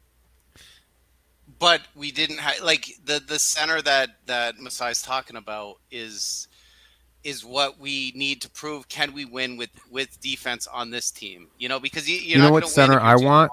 You know what center I want? He's a French center. He's 7'4.5". He's 18 years old, and he's gonna be the number 1 pick in this draft. That's the center I want. Okay. His name is Victor fucking Wembanyama. Yeah, and he's awesome. Okay. That guy is switchable. If you thought, Evan Mobley and Anthony Davis were great, yeah, wait till you look at Victor Wembanyama. I swear to God, man, there are teams that are doing this right, and there are teams that are doing this wrong. The San Antonio Spurs are doing this right. Okay, the Charlotte Hornets, I hate to say it, they're doing it right because they see the upside of this. I understand draft picks are sometimes crapshoots, but there are certain sure things in the draft. Tim Duncan was a sure thing. Magic Johnson was a sure thing. It's sort of ironic. I was looking up, just doing some research on great general managers of the past. Have you heard of Rod Thorne? No. It's the guy who drafted Michael Jordan. Ironically, also the guy who put together the New Jersey Nets that went to the finals. So sometimes general managers, executives, they have these sort of 25-year runs, and they sometimes spurt across different eras. And I found a quote from Rod Thorne about Michael Jordan at the draft. You want to hear it? Yeah, absolutely. He said we wish he was 7 feet. He's not going to change. He's not going to turn this franchise around. That is how the person who drafted Michael Jordan felt about Michael Jordan. Yeah. I no, I mean, I guess when I talk about, buy-in on defense, it's Poeltl didn't start. OG isn't playing. So if we want to see what this team can do on defense, we need all those guys in there, and then we'll see. As Masai said, we'll see at the end of the year, can we play it or not? So that's how I see it. We're this loss was just another loss that we weren't complete on defense. It's going to take to the end of the year to see if we can make it. I think we'll get in the play-in, and we'll see if we can play defense at that point. But we're not a shooting team. Like Masai never. His vision was not a shooting team. It's a defensive team, and our defense has been awful this year. Do you believe what you're saying? I'm just curious. I'm not trying to be controversial. I'm just asking. Do you genuinely believe what you're saying, or are you kind of looking for confirmation from me to tell you that you're wrong? I believe that it's not looking good, but you can't. No. I don't want you to backpedal. necessarily no. in what you're saying. I'm saying you I'm can't saying, abandon at the do you last genuinely believe that Masai Ujiri constructed this team to not shoot and just play defense? No, I mean he wants shooters. He wants Gary. He wants Fred. But he wants OG. Okay. Like he believes that Pascal can shoot. Pascal dropped hard on his shooting. That's not what I'm but asking. You're kind of like going off the point. You said that Masai Ujiri accepts that this team is not going to be a shooting team and that it's going to be a defense first team. Am I correct? That's what you said. Not elite shooting. Yeah. So that's what I'm saying. Like, how confident are you that that's true? Are you, like, on a scale of 1 to 10, how confident are you that what you're stating as this is what Masai thinks? How confident are you that that's true? Are you 9 out of 10, 10 out of 10, 1 out of 10? Are you just throwing things at the wall? I'm kind of curious to know. I'm always curious to understand how fans think. So I want to understand how you think in this sense. How much do you believe what you're saying? Oh, I mean, well, 10 out of 10, I wouldn't say it if I didn't believe it. I believe Masai wants a defensive team. Now, can we execute it? We don't know. Why is defense and shooting mutually exclusive? 6'9" and shooting is mutually exclusive. I would say. I mean, have you heard of Dirk Nowitzki, Kevin Durant? Come on, how many of those players exist? Do you know how many months the Raptors have spent trying to get Kevin Durant? Honestly, if the Phoenix Suns didn't exist, I think Kevin Durant would be on this team. I honestly, we had the second best package by far. But once again, how do you know that? Because according to reports, we did not. Oh, you think OG Trent, a high draft pick this year, couldn't Hold get it on. done? You think OG, who's worse than Mikal Bridges, according to most analysts, or at least comparable. Let's get comparable. Excluding Phoenix. Gary Trent Jr., who is definitely 100,000% worse than my God, sorry. Too much alcohol. It's hitting me hard. Someone help me out. Cam Johnson. I was going to say campaign. Cam Johnson, Cam Thomas. There's 3 Cams. Yeah. Okay. And 4 unprotected firsts from a team that is going to have 2 35, 36-year-old type players and Devin Booker. You're telling me that you think the Raptors could have beat that off or come close to it? Second best. They weren't. I don't think they were. I mean, I don't know another team other than Phoenix that could have done that. I don't think the Raptors were willing to unprotect anything beyond 2024, man. I don't think the Raptors were willing to unprotect Phoenix, I don't agree with it. I mean, they mortgaged hard. But I think the Raptors have forget Kevin Durant. I mean, it's gone. But yeah, the Raptors have, in my opinion, a very good package. I mean, we know OG way more valuable than Siakam on the trade market. It's obvious. Gary Trent, very valuable, in my opinion, and a high pick. I think in the summer, we have moves, and it's a sign and trade. Like, I guess my question, do we get Precious Achiuwa at the trade deadline for Kyle Lowry, or do we have to wait for a sign and trade? I believe we could have gotten him at the trade deadline. The only difference would have been, and this will be in my video tomorrow, the only difference would have been that you would have gotten Goran Dragic, and you could have declined his team option. So you could have not had to, clear a first-round pick to get rid of him. Anyway, Stefan, thanks a lot for calling in, man. Appreciate the call. Thanks. Cheers. Thank you. Cheers. All right. To the comment, had 1 White Claw. Okay, I haven't had alcohol in over a month, and I haven't eaten today for like 8 hours. So yeah, drinking an entire White Claw is going to hit me with a bit of a buzz. I apologize. It's a little bit weird, and it's a little bit emasculating, to be honest, because I have had quite a high tolerance for alcohol pretty much my whole life. I've been able to, I think I shared that story where I chugged rakia like when I was 21, 22. But shit, man, I'm old now, man. I'm 35 years old, and I wanted this live to be a little bit fun, and I don't want to get into myself. And to be honest, as RK says, truth buzz is all good. I don't think that I make that Fred Blankie joke if I don't have a White Claw. So we can thank the White Claw for Fred VanVleet's new nickname. All right. Scott Plays 2K, thank you so much. Yes, that was it was one of many funny stories. All right, we got your goat coming on from Detroit. Hi, Rob. Are you enjoying your how's White it going? Claw? Pardon? You're enjoying your White Claw? It's not my White Claw. It's my girlfriend's White Claw. I don't want to be associated with this brand, man. I'm not doing like Oh, brand promos for okay. White Claw here. If Yeah. I do a brand promo, it'll be for Steam Whistle or Stella. Oh, okay. Well, Yeah. for me, it'll be Corona, but I've never tried it. So. I actually like, you know, it's crazy. The craziness of brand promotion. So I remember watching Fast and Furious before I knew really anything about beer. I think it was 2000, 2001. I was not in on alcohol at all at that age. I was 14, 15 years old.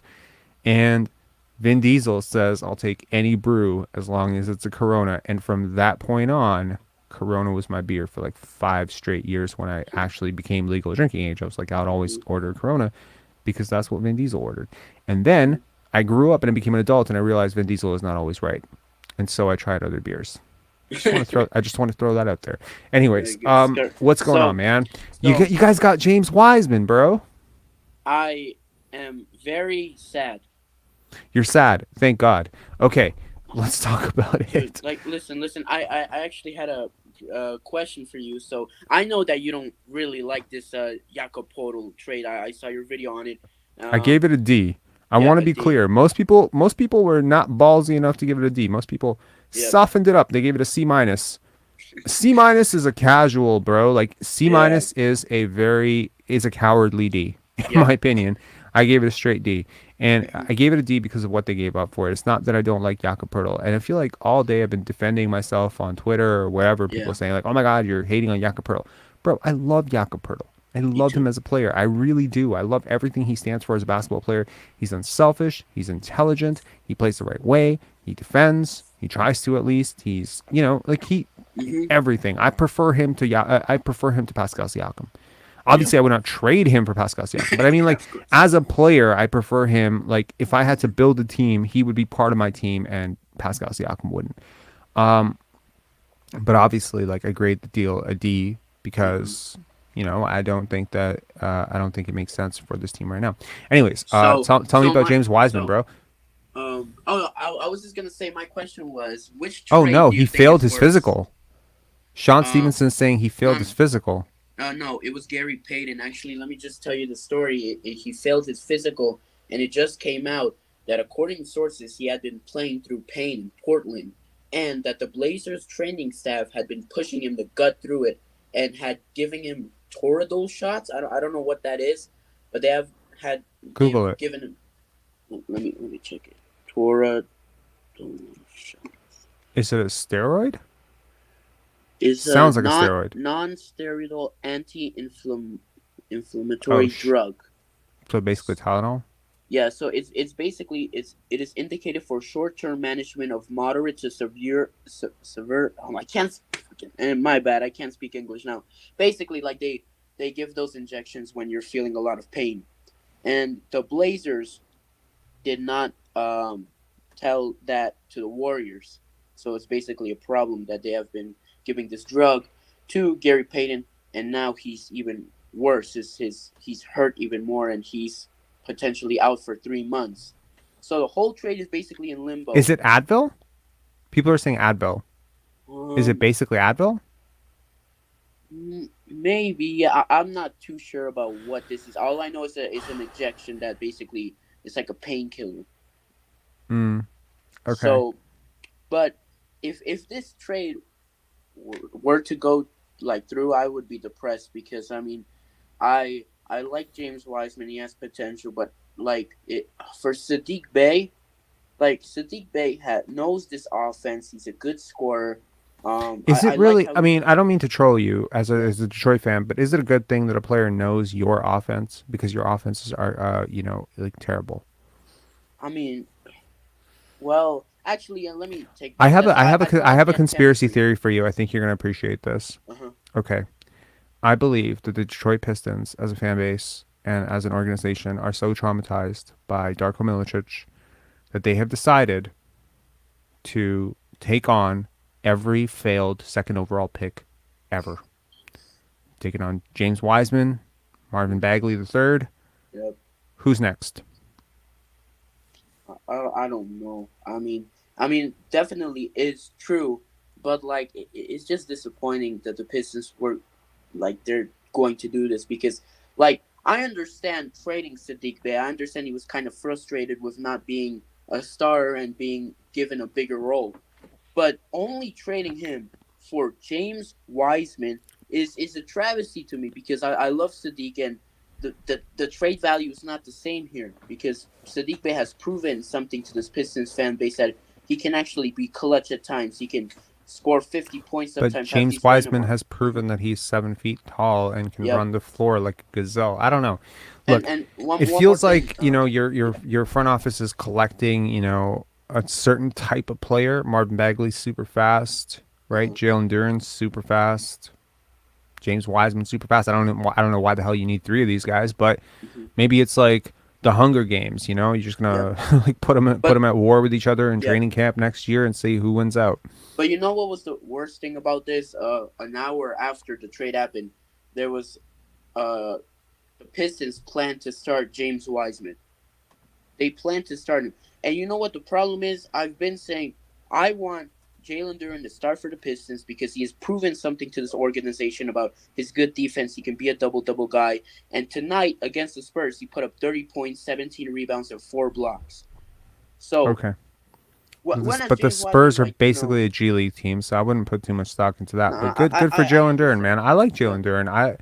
Look, I'm in my video that I'm dropping tomorrow, I literally say that I think the Pistons are more entertaining to watch than the Toronto Raptors. I think the Raptor fans are going to hate that, but it's true. You mean watching Jaden Ivey and Jalen Duren is far more entertaining than watching Scottie Barnes set picks for fucking Fred VanVleet to hit 35-foot, to miss and airball 35-foot shots, and to watch Pascal Siakam dive into 4 defenders and a referee and yell and one, straight up, right? Like, anyway, I'm sorry you guys got James Wiseman. I'll be very happy for you if you don't get James Wiseman. However, I must be honest, I like Steph Curry more than I like the Pistons. So personally, I would like Steph Curry to not be on the same team as James Wiseman. I would like that and prefer that for him. I also like Klay Thompson. I also kind of I also like Gary Payton, man. Like, I like Gary Payton, and I want him to be back on the Golden State Warriors because he seemed to really love it, and I'm really pissed off that they didn't sign him back. But like one thing before I leave, it's like the thing is I don't understand why we're trading Sadiq Bey when he's a young player and he's proven something, but we didn't trade Bojan Bogdanovic, who has a huge market around him. I gotta tell you one final time. I appreciate the Pistons talk. This is a Raptors post game show.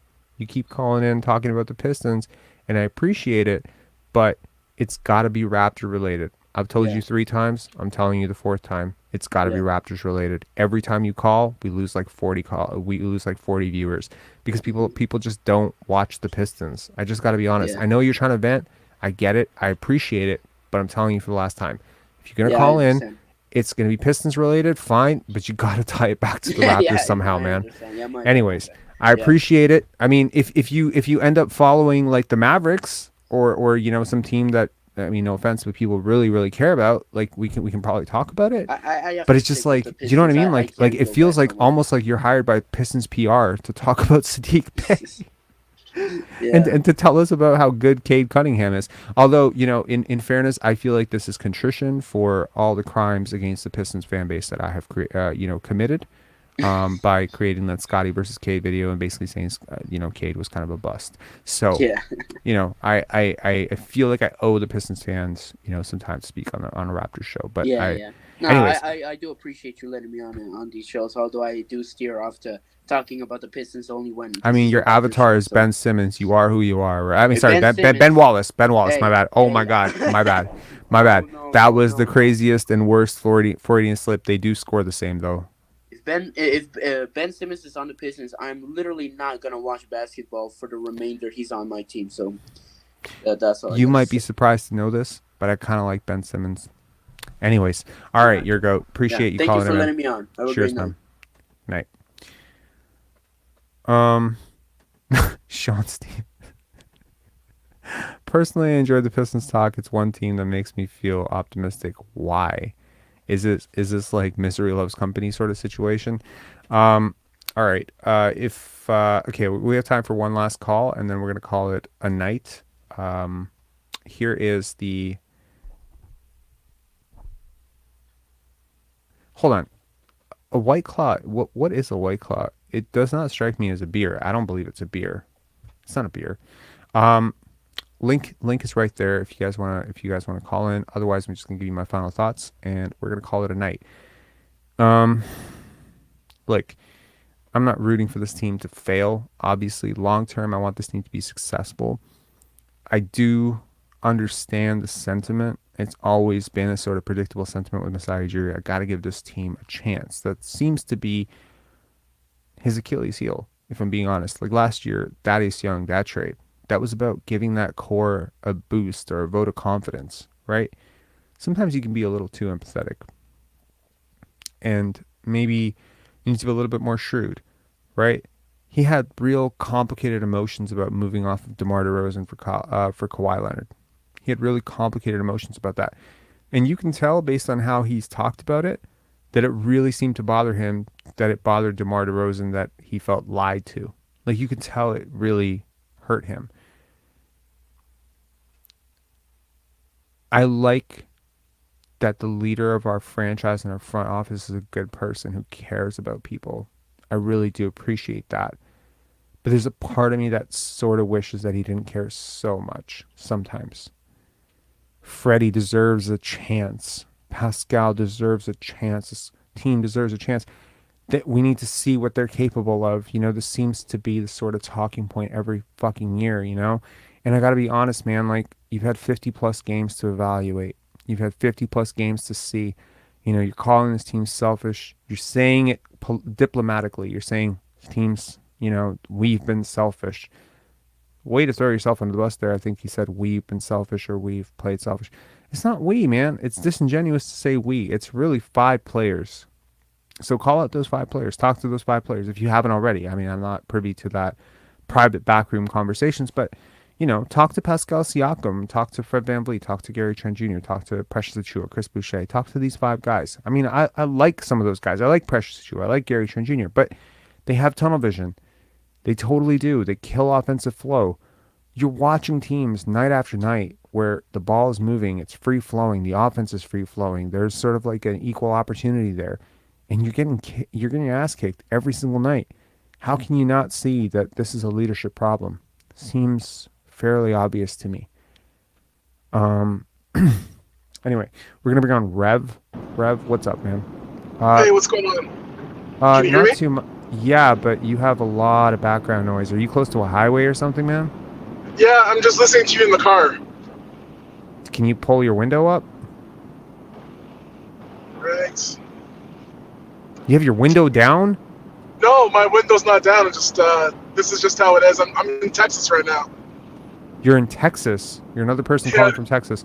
Okay, I'm gonna try to adjust your mic volume a little bit lower. Just talk a little bit louder. I'm gonna adjust your mic volume a little bit lower so it's not super annoying for the chat. But anyways, what's up, man? Okay, sorry about that. Yeah, so first of all, I've been listening to you for a while, and I gotta say, you're one of the most forensic Raptors channels online. So I was one of your first, well, not one of your first, one of your early followers. I really like your stuff. So I'm just gonna put that out there. Appreciate it, man. Are you a first time caller? Yeah, I'm a first time caller. I didn't even know you did this. I'm from Toronto, and so I was just listening to all of your stuff earlier on, and I like the way you just forensically, just pick apart certain things. And I don't necessarily agree with it all, but cool. You make your points very strong. So one thing I'm highly opinionated. Every high school teacher I ever had told me that, and they hated it. But that is who I am. Yep. I mean, hey, maybe it's the White Claws coming out a bit, but it's all good. No, I've always been opinionated, and trust me, I didn't even hear about White Claws until 2 years ago. So good. Ain't no shame in the White Claw, bro. It's okay. But it tastes all right? I like mango. It's cool. Yeah. Anyways. Yeah. So Yo, I'm gonna introduce the plot twist at the end. This chat is sponsored by White Claw. No, I'm just kidding. It's not sponsored. It's not sponsored by White Claw. That would be great. It would be a lot better than those betting apps and shit that people get sponsored by. Anyways, what do you not? I'm kind of curious. What do you not agree with? Well, okay. With Pascal, okay, you were kind of hard on Fred VanVleet earlier on, and but a lot of what you said came to fruition later on. So you did kind of change my mind. I disagreed with Fred VanVleet earlier on, and but you did change my mind with that. But right now with Poeltl, I believe that we didn't get a chance to act like for the last 2 years, 3 years, ever since we got rid of Gasol and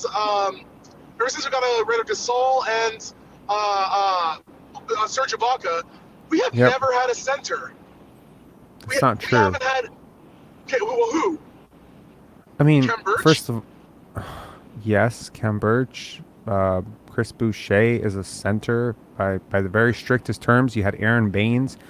Okay, I know what you mean when you say. Okay, I don't mean like the actual position. I mean a starting center. Chris Boucher was never a starting center.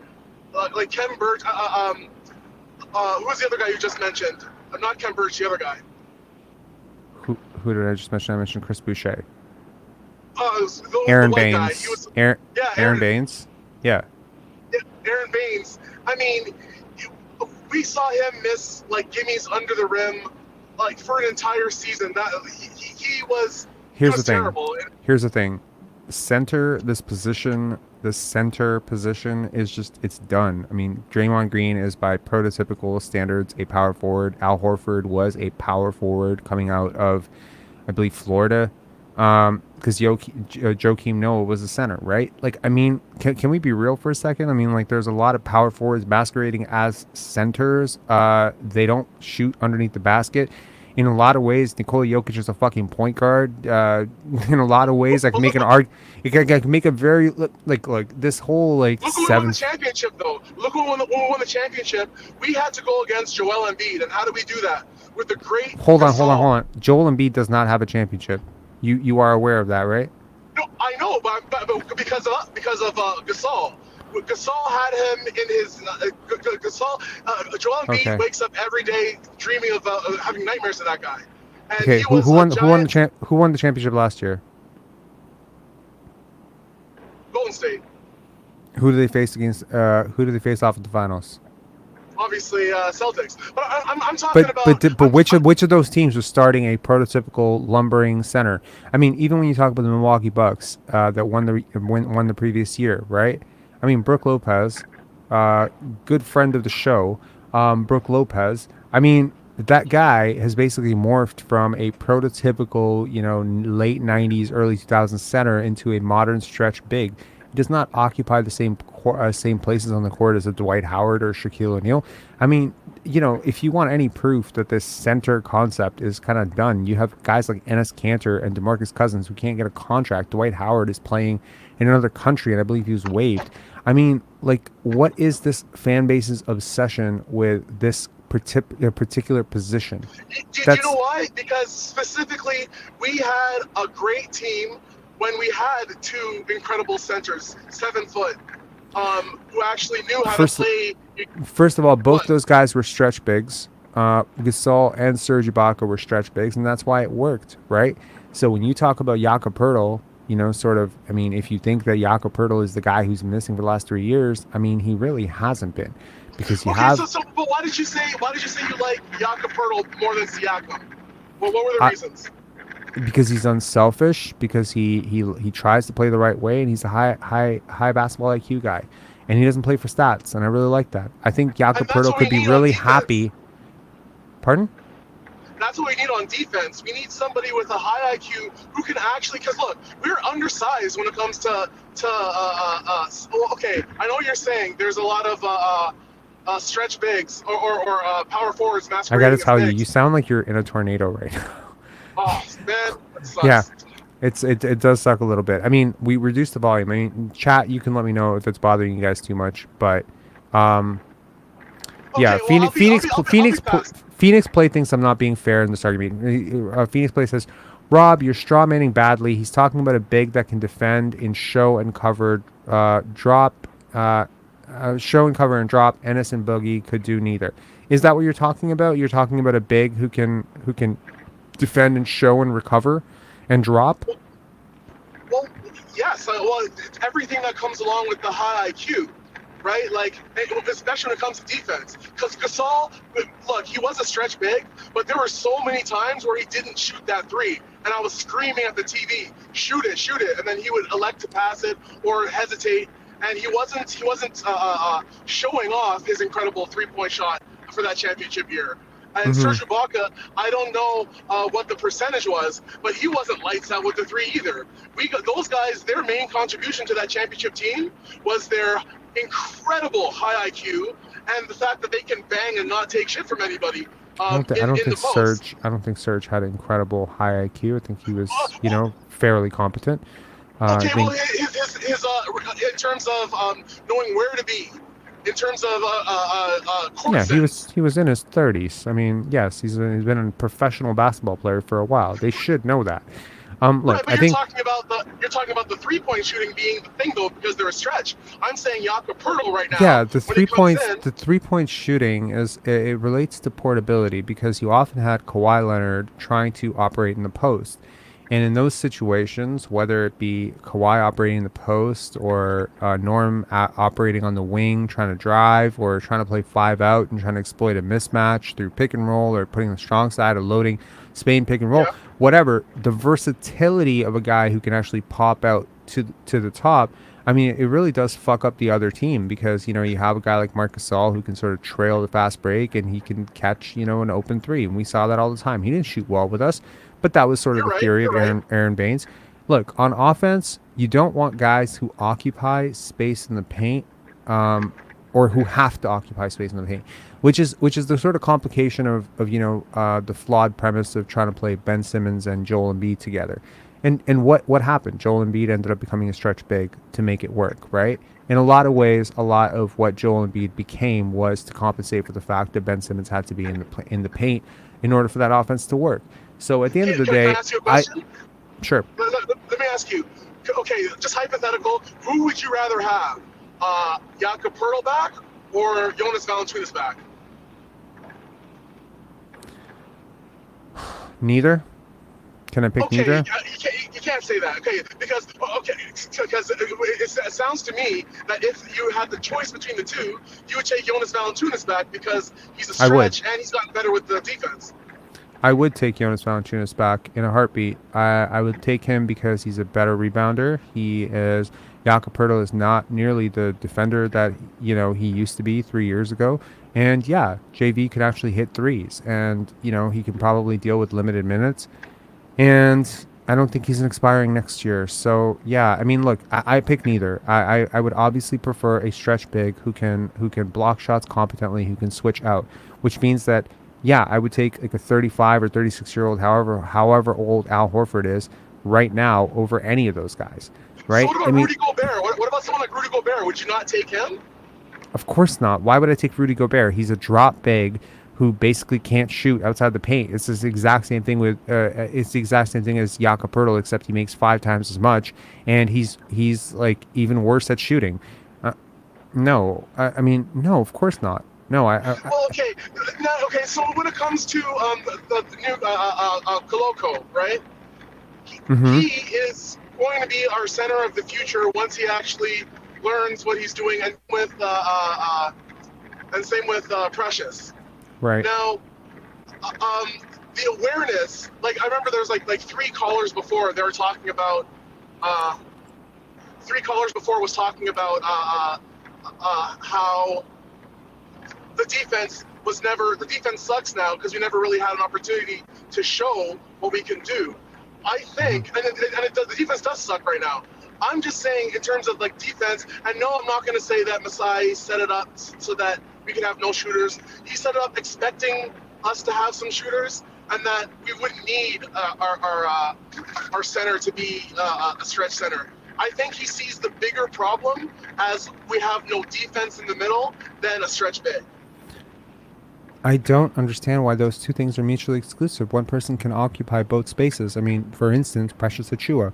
You're a 500 team with Precious Achiuwa? Did you know that? That we're a 500 team with Precious? Mm-hmm. Okay, so defensively with Precious, are you saying Are you saying you're happy with Precious Achua's defense? He's an incredible defender. Why would I not be happy with his defense? He's literally your second best defender.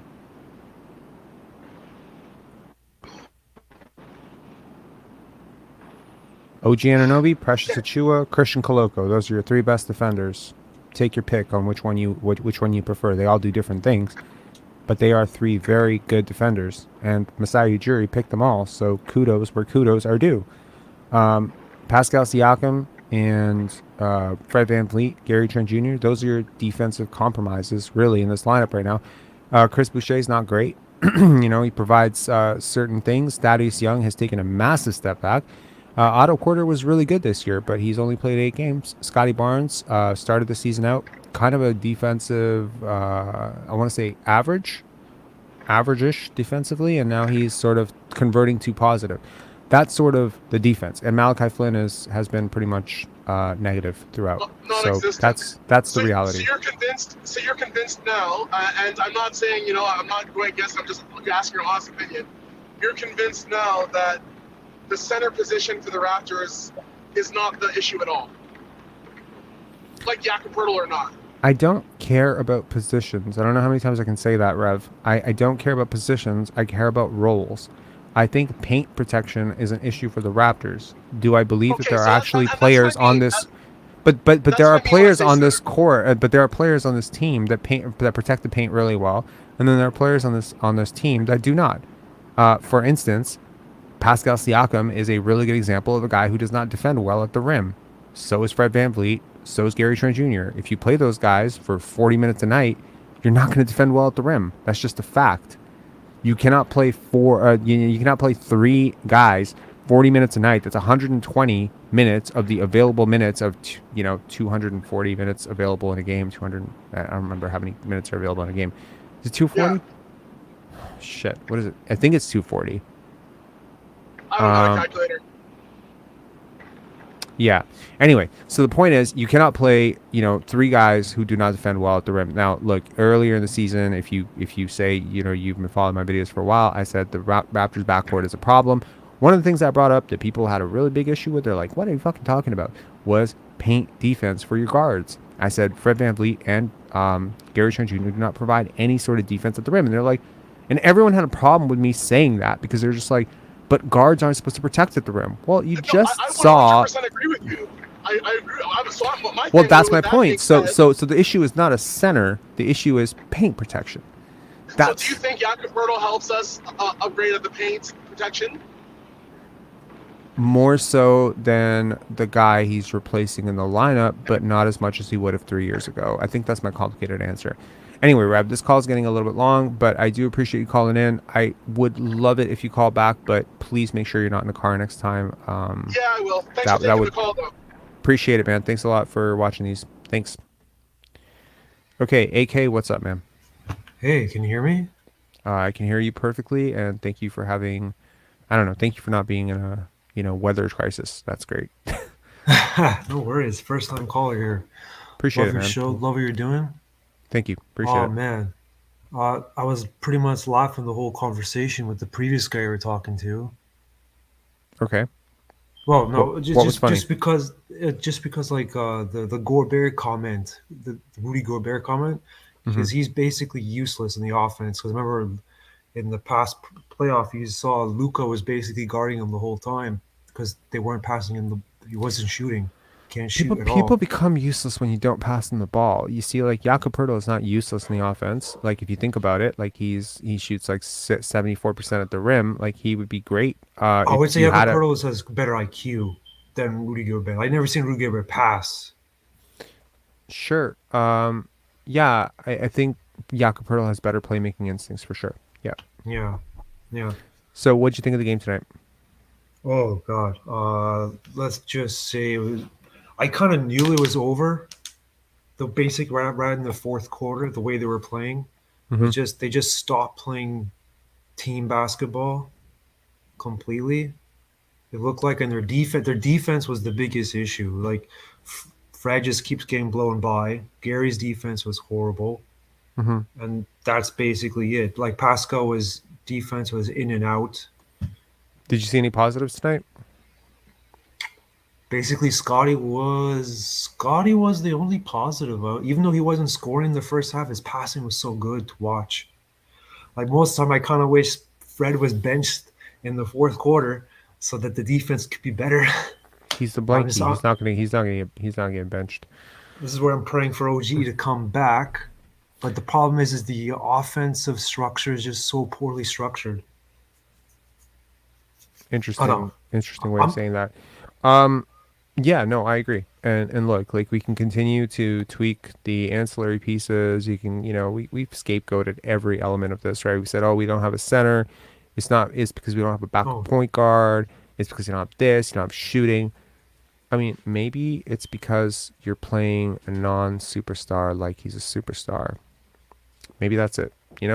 Let's try that once. Let's try to treat Pascal Siakam like the talent that he is, right? Let's try to treat Fred VanVleet as the off-ball spacer, shooting guard that he is.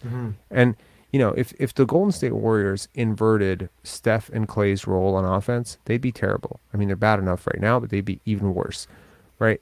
Players have certain skill sets that they thrive in, certain roles that they thrive in. Creation is not for everybody. Fred VanVleet, I don't think he creates great looks for people. He had that nice little dip pass to, I think it was to Jakob, where I think he got him his first bucket or something. Yes. He was wide open. Yeah, like, I mean, he's not a terrible playmaker. It's just I think that he's a limited playmaker, and I think Siakam running the offense through these two guys so much, and like this sort of egalitarian, like anyone runs the fast break, like Chris Boucher's running the fast break. Scottie Barnes wide open, doesn't find him the ball. A couple of games ago, it was Gary Trent Jr., end of the game, about to get fouled. Malachi Flynn, wide open in the basket, doesn't pass the ball. Honestly, man, if you play basketball, you understand these types of gaffes, these types of things just do not happen for good teams. Like, good teams make obvious passes. It's one thing to be like an advanced reader, like a Nikola Jokic or a Luka Doncic, where it's like, oh, you're seeing shit like that's not even there. Like, you're creating shit. That's different. Obvious passes, it's difficult to watch. There are times tonight when I was watching the Raptors offense and I was like, I wonder if I ran tape of like a YMCA, Good Life Fitness type league and just compared, the style of basketball, how different it would be. It's not that different. Because how would our team would be if we could get Lonzo Ball? I'm just curious about that. I really like Lonzo Ball a lot. He's 6'5", plays defense, shoots and pass, and he does quick passing too. He'll really move the offense good. Yeah, he's a super high IQ guy. Like there's so many guys in the league, Darius Garland, Trae Young. There's so many guys in the league that fulfill that high IQ bar in terms of primary creators. And I think, people often chastise Jalen Brunson's defense. Granted, because Jalen Brunson's in the West, I only watched like 5 or 6 Maverick games before the playoffs last year and get a ton of time to watch him. But watching him with New York, it feels like at times that he runs the offense a little bit better than Fred.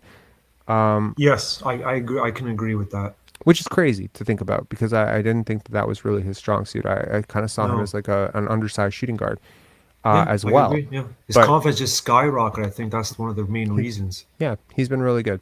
Anyway, any sort of final takeaways there? No. How long do you think it's going to take for OG to get healed up? I think he was questionable for tonight, so hopefully he's back next game. I mean, obviously, season on the line here. I mean, you can't keep losing games, right? Like, yes, I believe the Raptors were 10th or 9th or 11th. I mean, what did they enter today? 10th, and then the Indiana Pacers lost, and the Indiana Pacers lost again, so they just widened the gap. I guess Indiana has decided to tank so they can, put something around Tyrese Halliburton, but it's interesting to sort of see this, right? Like, yeah, I don't want to be in the play-in for sure. There was one thing I wanted to bring up was I really do love Precious's defense. Like, he's for sure our second best defender with OG. It's sad this season we hardly did not see OG and Precious together that much this season. Yeah, that would be interesting. Like, I really want to see that line with Precious, OG, and Scottie. Where's Pascal in that lineup, though? Pascal's somewhere in there. Okay, so you have a front court of OG, Precious, and Pascal. You have a backcourt of Scottie and who? Well, technically, Gary, OG can guard the guards himself, right? he Like could. he guards Donovan Mitchell really well. I mean, look, OG has the most complicated and one of the most diverse matchup sets in the entire NBA. He definitely draws the hardest defender on every single night. Scottie's second to him. Scottie is Yep. one of the most versatile defenders. He's in fact one of one in terms of defensive versatility. I think both of these guys do so much for your defense, and I think Scottie's gotten Oh, only yes. better as the season has gone on. I have seen so many shades of that defender that I saw in Florida State, and it's so great to watch. I think Scottie and Pascal are going to have to become shooters if this shit with Jakob is going to work. They 100% have agree to with you. become willing shooters, which I'm happy that I think they both Competent shooter for sure. Yeah. willing and competent. Like, I don't care if they shoot 32%. They have to shoot these at a decent enough volume. Otherwise, and to the point where defenses have to actually respect Yeah. it a little bit. I was surprised Pascal had 5 threes today. Like that was amazing. He hit That 5 itself. threes. Yeah, he did. That's amazing. Yeah. I know exactly. How did I not catch that? You didn't see that? He hit 5 threes. That's true. 5 for 7. That's incredible. Yeah, somehow that has just completely escaped me. That is quite a bit. It could be wrong, but I think that's the most he's hit all year. I think you're right. Because shoot, yeah. that's how he got 35 points easily. Yeah, I mean it's efficient. It's just with Pascal, like sometimes it just feels like the points are still hard. For the most part, it just feels like he doesn't get easy points. I mean, if he was the type of offensive player who can get easy points, if he knew how to get easy points, he'd probably be getting 45 tonight. So yeah. Anyway, thanks a lot for calling in, AK. I really appreciate it. No problem. Thank you. Cheers. Okay, I have to take a washroom break. This is the first time I've had to take a washroom break in any of these lives. Bear with me. I'll be back in 2 minutes. We have Samuel as our final caller, and then I will give you my sort of like, call it final take of the night. Has anyone watched the post game? Is it interesting? I can download it and we can watch it together.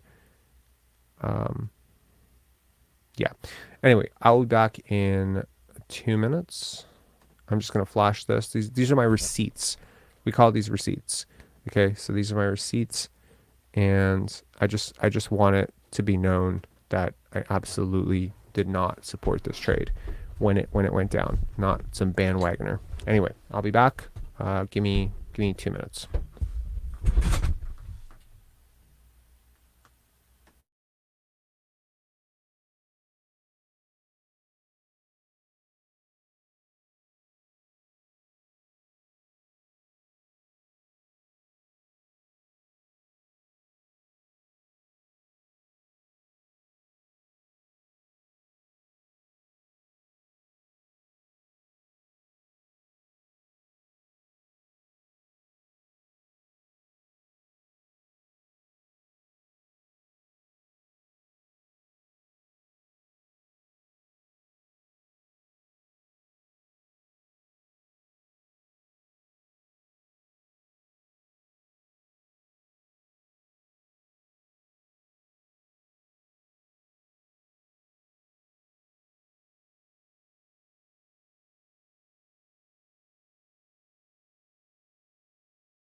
All right. We're back.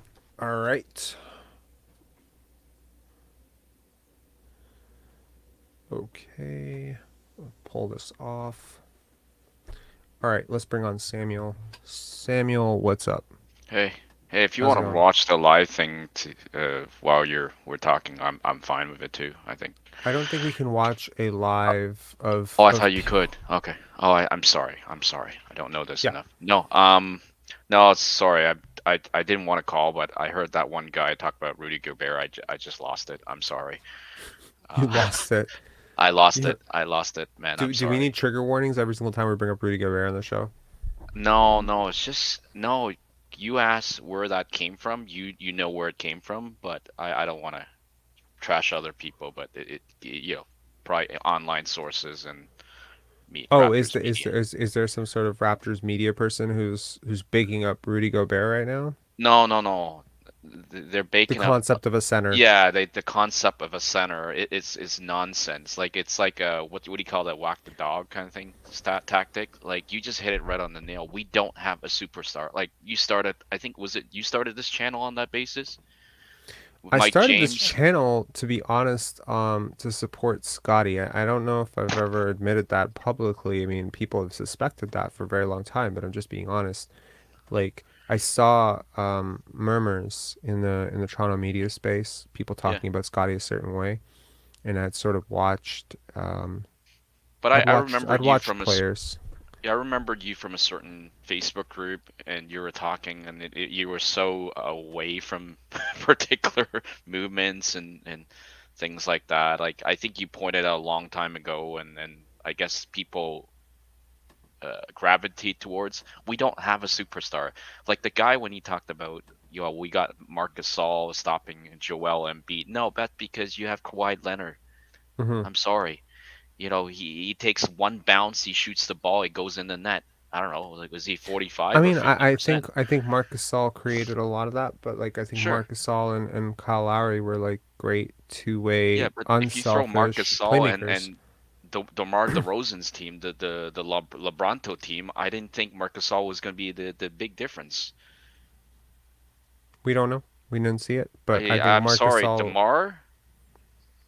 DeMar's not going anywhere on a championship team unless he's like the fourth fiddle. You say fourth fiddle? Maybe fourth. I'm sorry, I'm being harsh, but maybe like a third guy, would you think? I don't know if he can be a second guy even at this stage of his career. I don't know. I think DeMar DeRozan's a hell of a player. I think unfortunately he's had a pretty bad track record in the playoffs, but Yeah, but he's also the guy who takes like 15 seconds to initiate a shot, and sometimes it's like it's off yeah. balance. Yeah, and I But I think mean, that's what we have in Pascal Siakam. we have three guys who do that. Yeah, right now. Four guys who do that. Five And guys. I think we have five guys who do the same thing. I know you do a lot of research, and I don't mean to demean. Like this is more of an event, and more than anything, I think Pascal, Fred, maybe even Gary to some extent, and definitely Nick Nurse has to go. I'm sorry. And this, I think you did a show talking about. I think it was a live show, and you were commenting about Masai's press conference. Mhm. Oh, I think it's spot on. I was so livid. I have to stop the car I was driving. Talking about we gotta give these guys a chance or something like that, and they're talking about like his long lost son coming home. Like what what's gonna drive this fan base off the bunkers? What? If he signs back Fred VanVleet, I'm not watching this team. Well, look, I mean, public sentiment has turned so firmly against Fred that it's actually really hard as a business to sell yourself on bringing that guy back. Now, maybe I'm just walking in the wrong circles. Maybe I'm just in an echo chamber where I only hear Fred VanVleet slander. But I think I've seen a lot of polls and a lot of Twitter stuff, and it does not seem like this fan base is overly excited about Fred VanVleet. And I'm not the first one, but I'm gonna stand on it. And I know you do a lot more research, and I'm just casually watching, and sometimes not even watching. But Nick Nurse got to go. I'm sorry. You don't have to be so self-deprecating. It's all good. No, but it's yeah. it's bad. It's bad. Like, have you seen the footage? This was I think on IG before, and then went on YouTube. This is a couple of years ago, right? Fred was doing some FaceTime with DeMar. Okay. And they were commenting like, Jordan, like 90s basketball, and I don't know if you ever seen that footage. Mm-mm. Oh my God! Like these two guys are rambling about, oh, I could easily do that, and this. I'm like, these guys are. I'm sorry, they're. I mean, I guess you have to have that confidence, right? But That's are you? exactly it. You do have to have confidence for to be able to be an NBA athlete. You do have to have a healthy amount of confidence, and good on them. You also have to have a fair bit of self-reflection and humility, and good on DeMar for that. But Fred VanVleet will humble out. I'm sure at some point he would. Anyways, Anyways, Samuel, thanks a lot for no, calling, man. thanks. I'll Appreciate it. talk to you soon. Bye. Cheers. All right, let's pull up the media availability and we'll call it a night. We are at 2 hours and 12 minutes, and I'm going to pull up the media availability. Also, to anyone who is heading off to bed right now, it is just past midnight. I just want to remind you guys there will be a video out tomorrow. I want to say it's straight fire. Like it's good. It's like it's honest, and I think it's pretty cathartic to anyone who's feeling like. And I was expecting that Raptor fans might be, really optimistic because obviously MLSE and the Raptors organization are really bigging this up as like, oh my God, we finally got our center. We finally got our big, center. It's reminding me a lot of the Rudy Gay thing. And I hate the fact that I'm comparing Jakob Poeltl to Rudy Gay, but it has that vibe to it, that same like fool's gold vibe to it. Like, this is the problem, and it's not the problem. You're addressing a problem that's not really the problem. Anyway, listen to what these wildly educated people have to say. First time fourth quarter's gotten away from you. Are you sensing any theme to this or any consistent reason for these kind of games? No, I think tonight, it was tough with the whistle, the way it went in early in the quarter. I thought we played 3 great quarters of basketball, and I think it was just hard to get back on our toes. We're kind of on our heels the whole quarter, and just the way the whistle was going certainly took me out of it early on. So it was a tough adjustment to make on that end. We just never got on the other side of it, and they continue to get more and more aggressive. And the way it's going now, you got to be able to probably put up 120, 130, and we didn't do that. I mean, when the whistle's going that way, is it hard to stop, to stay play aggressive defense, or do you sort of get back on your heels? What happened? Yeah, I mean, you got 5 fouls, and for the whole fourth at the point of attack. Already wasn't great tonight, so yeah, it was tough. It was tough to get on the other side of it, so that definitely played a part of it. But it's unacceptable, by our standards, and something we'll have to look at and see how we can address it. How did you feel, kind of fit in with you guys in the rotation? He looked okay. He's trying to find his way, and just pick up on the sets and calls and things like that. He's such a smart player. He's just trying to find his way. But I thought he played okay. He fit right in well. He didn't look like he stood out. We got a couple roles, couple nice defensive plays. So we'll continue to work him in. These last however many 26 games now. But obviously happy to have him. You said the losses. Like, how do you guys sort of overcome them as a team, especially considering the point you guys are at in the season right now? We got another game on Sunday, so that's what this league is about. Just moving on to the next one. It's the best in the world, and that's for a reason. You can't get too caught up on one moment. The situation is what it is. We gotta just have tunnel vision and focus on the work that's. I feel like Fred VanVleet is always giving unsolicited spiritual guidance to the Toronto media. I'm not even kidding. It always devolves into this sort of thing. I don't mean to interrupt the dude when he's talking, but like it always kind of devolves into this weird Les Brown-esque spiritual sermon on perseverance and short, like maybe remembering is not the worst thing in the world. Like I understand you got to have a short memory, but like maybe remembering certain things is not the worst thing, in front of us, and we'll let you guys speculate and right till your fingers fall off. But for us, we got a tough film to watch tomorrow, another good practice, and we got our work to do on Sunday.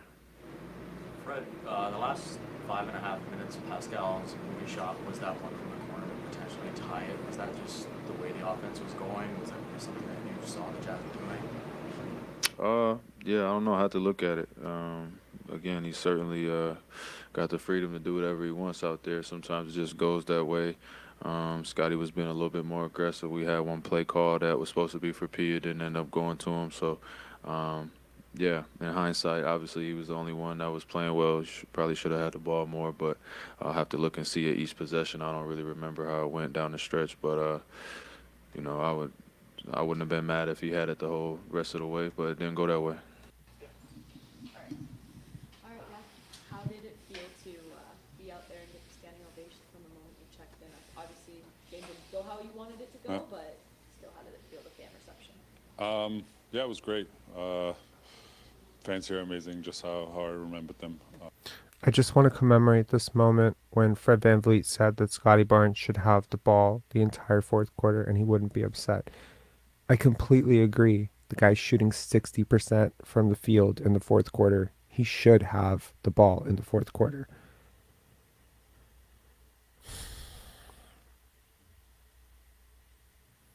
Or almost 60% from the field. I don't want to be misquoted on that. Anyways, back to Yak.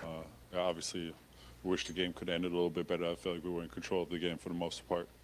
And then in the end, we just let it slip away. But yeah, just got to do better next game. One thing for wishful thinking to play with Pascal again and something for it to actually come to fruition today. How did it feel out there with him? It was good. He found me a couple of times. I'm still trying to figure out the chemistry a little bit. Like I don't really know too many of the plays yet. So yeah, it's tough. I'm trying to figure it out.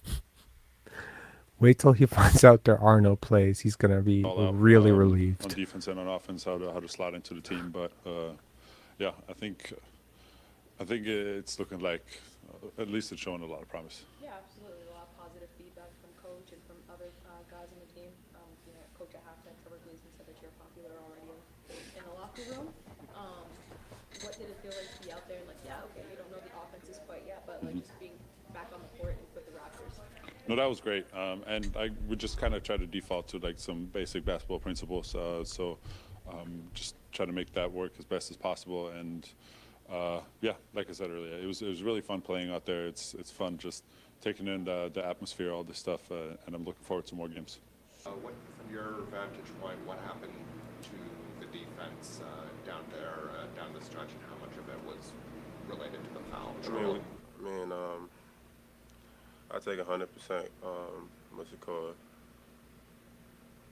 I take 100% of the blame on that. You know, got to do a better job anchoring the defense back there. You know, getting guys where they need to be, and you know, just got to be better.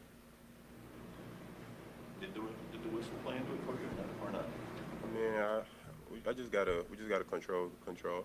You know, just go out there, play hard, effort, energy. Like I said, communication, anchoring everybody. And I just try to control things I can control, and then the uncontrollables is just leave that up to whoever, you know, or whatever it is. It's just one game, but did it feel like sort of a lost opportunity? I mean, it was sort of a little bit of a groundswell of optimism with Yak coming in, and you know, adding another body and a guy who probably help you. I mean, I think we just gotta continue working hard, you know, staying locked in. Not the end of the world, you know, we just got to learn from this, watch film, see what we did wrong. Like I said, just the end there, defense kind of broke down. You know, we got to go back, look at film, see what we could do better, and I got to do a better job as well. What was it like for you to have him out there? You got some minutes at the floor next to him as well, maybe not have to defend. I mean, big body, you know, that's something that we've needed. Big body, being able to, you know, batter down there, especially having someone like that, you know, takes a lot, you know, kind of like helps me do a lot of movement, switchability, and other kind of stuff. But also being able to go down there and just is a big addition, in my opinion. 39-point fourth quarter, you give up. What did you sort of see the defensive problems in that 12 minutes? Well, they were in the bonus, right? 2 minutes in, right? I think it was 7-0. Fouls. He's going to blame the fouls too. Oh my gosh. Some guys in foul troubles. It was after doing a really good job most of the night of you know, pretty much everything. Just a lot of trips. You know, they drove it and either got the basket or got to the free throw line. Was it guys trying to guard their hands a bit too much and not their move and getting in front of people, or what do you think? I will have to watch. Yes, the tape. that is defense, Doug. I will have to watch the tape on that. Yeah. Oh my God, Doug is so stupid. What did you think of Yak's first? He was okay. It was good, solid start. And thought he did some good things, good screen and rolls, and you know, got to the free throw line. I thought he played decent for just getting here for sure. What did you make of how the team took it to the basket against the Jazz tonight? You know, I thought everything was going just the way we wanted it to for, you know, the first 36 minutes of that game. I thought we were making really good decisions. We obviously were, you know, shooting it in a little bit from the perimeter. Our assist numbers are really high. You know, I think it was really good. We just couldn't, you know, stop the parade to the free throw line in the fourth quarter. All right. And on that note, my parting thoughts. Let us part on good vibes and a good note. The tank is alive. I don't know. Is that a good note? The tank is alive. I mean, don't look now. The Raptors are still very much a threat to lose like 47 games. It could still happen. And once you're there, I mean, as I said, this draft is deep. It's right through the lottery. You could even make the play-in, get bounced in the play-in, and still end up with a really good pick. Paul George is the 11th overall pick, right? Thaddeus Young, 12th overall pick. Giannis, 15th. Kawhi, 15th. Kobe, was it 13th? 13th. It's a lot of good picks, you know, that'll be available to the Raptors potentially. Shit, make the playoffs. Get the 16th pick. It's probably still a good pick in this draft. So I look forward to the youth movement. I like what I saw from Scottie Barnes tonight. I would like to see Christian Koloko get some more burn. Obviously, if the losses continue to pile up, it become harder and harder to justify not playing him. Good first attempt from Jakob Poeltl. You know, congrats to him for getting out of San Antonio. He obviously didn't want to be there. They had no intention of really re-signing him. Doesn't really fit with their timeline. Does he fit with our timeline? I've been thinking about the glut of players that the Raptors have to re-sign, and I think a lot of it hinges on what those dollar amounts will be, right? Obviously, there are five players who need long-term money as early as August. Well, sooner than August, really.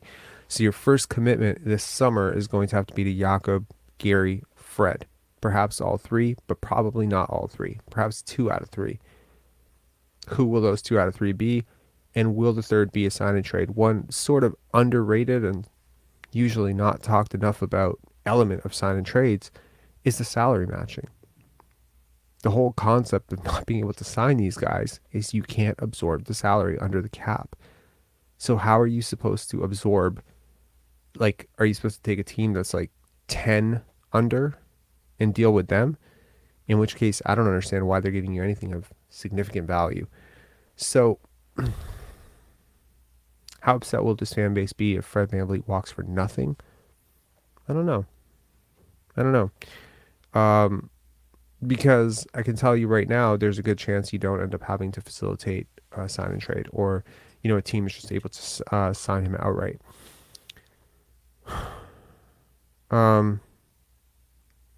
Is Siakam gunning for All-NBA? I'm very curious about that. Making the All-Star team today, possibly a bit of a vote of confidence for him, that the league's voters, same people, are still, you know, they have faith in him. They voted him twice All-NBA. Will they do it a third straight year and handicap the Raptors franchise?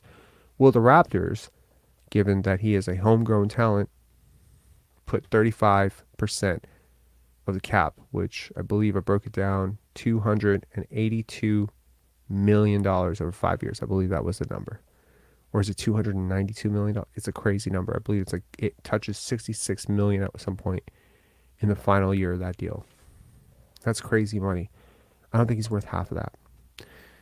You know,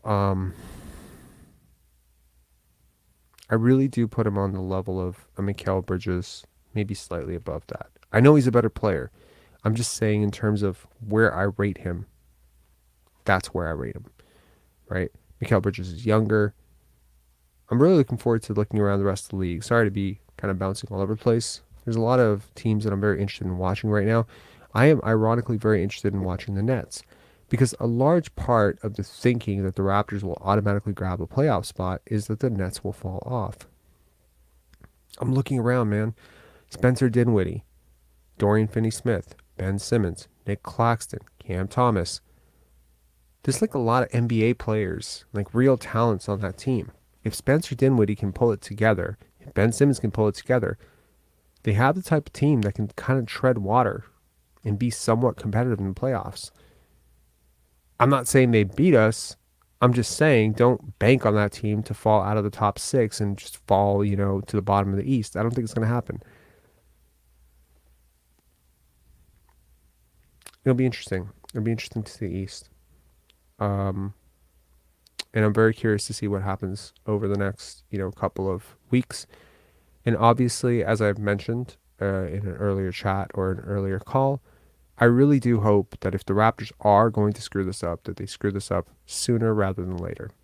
I really do hope that this isn't one of those situations where they get 5 games over, 6 games over 500, and then proceed to lose like 12 straight. I hope that doesn't happen.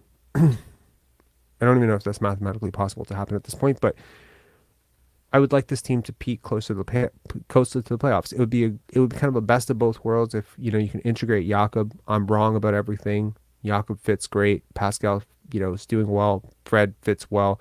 Scottie ascends, and you sort of enter the playoffs as this like super dangerous 9th seed or 10th seed that no one wants to play. It happens, right? I don't think that's going to work out that way, but I do think that if this front office had to choose between Jakob, Fred VanVleet, and Gary Trent Jr., I have a feeling that Jakob Poeltl is going to come above one of those guys. And I also believe that he's going to be cheaper than those guys because he doesn't shoot threes. So look at that how you will.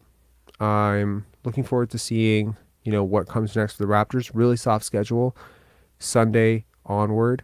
There are a couple of tough games for this team. Obviously, as we found out today, this was a win that most of us think when Tamberlin, Vince, and we went through the schedule or whatever, when we were looking through it, this was supposed to be a win for the Raptors.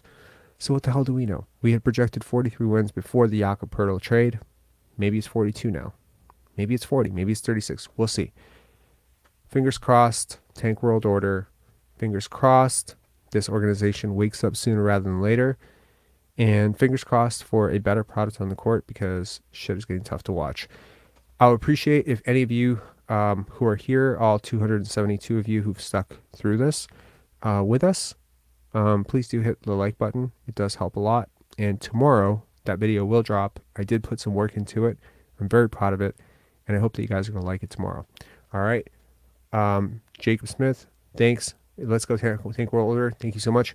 Also want to share one quick thing. To those of you who watched that crazy live stream it was on January 27th, where K-Money and Paul and Con and all the people, started showering the chat with like super chats, and basically Sean and like there's so many people, that did that. I think I mentioned it on that chat that day I was really staring down the fact that because of the over-reliance on live streams through January and not enough videos released by this channel, that it was going to be the first month that I wouldn't have made more ad revenue than the previous month. And in one day, it just boomed up.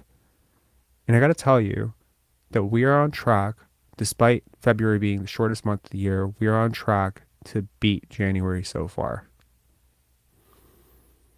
Largely because of one very, very big super chat in the last chat, which really edged it up. But overall, these chats are getting so much, I don't want to say better, but there's like a consistent like flow of money coming in. I got to tell you, I don't do this for the money. Obviously, those of you who know that about me, I've said it many times, I don't do it, but it is appreciated. So I do want to say thank you to whoever's doing that. All right, that was not an invitation to do that, but thanks a lot, Bob. I really appreciate it. Yeah.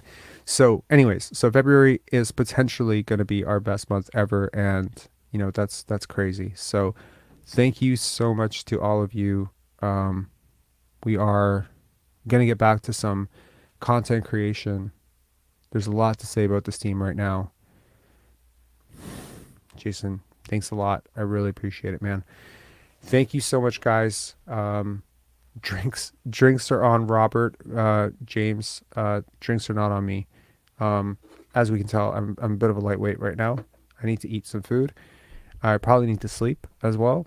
And, tomorrow's a new day, but definitely check out that video when it drops. I can't big it up anymore. Otherwise I'm going to overhype it and it's going to underperform. But I like it. I think it's honest, and it digs into a lot of my complicated feelings about this front office. A lot of people have been somewhat critical of me for saying, well, why are you so critical of Fred VanVleet? Why are you so critical of Pascal Siakam? You're never critical of Masai and Bobby. You're critical of Nick Nurse, but you're not critical of these two guys. So that video is my honest critique of Masai Ujiri and Bobby Webster. It's pretty spicy. All right. Talk to you later, guys. See you, we'll do a live stream on Sunday. See you on Sunday. Have a good weekend. Have a good night. And thank you so much to the super chats. Really appreciate it. Cheers. Billy, always appreciate this comment, man. W stream. Thank you so much. And also, if you want to use the Air Blankie thing, or Air Blanket, or was it Air Blankie? I believe it was Air Blankie. Hashtag bet on Blankie. Bet on Blankie is actually a great one. Bet on Blankie. We're going to put that on there. That's great. This is creative. No copyright. Bet on Blankie. That's free to use. There you go. Enjoy it. Love it. Have a good night, guys.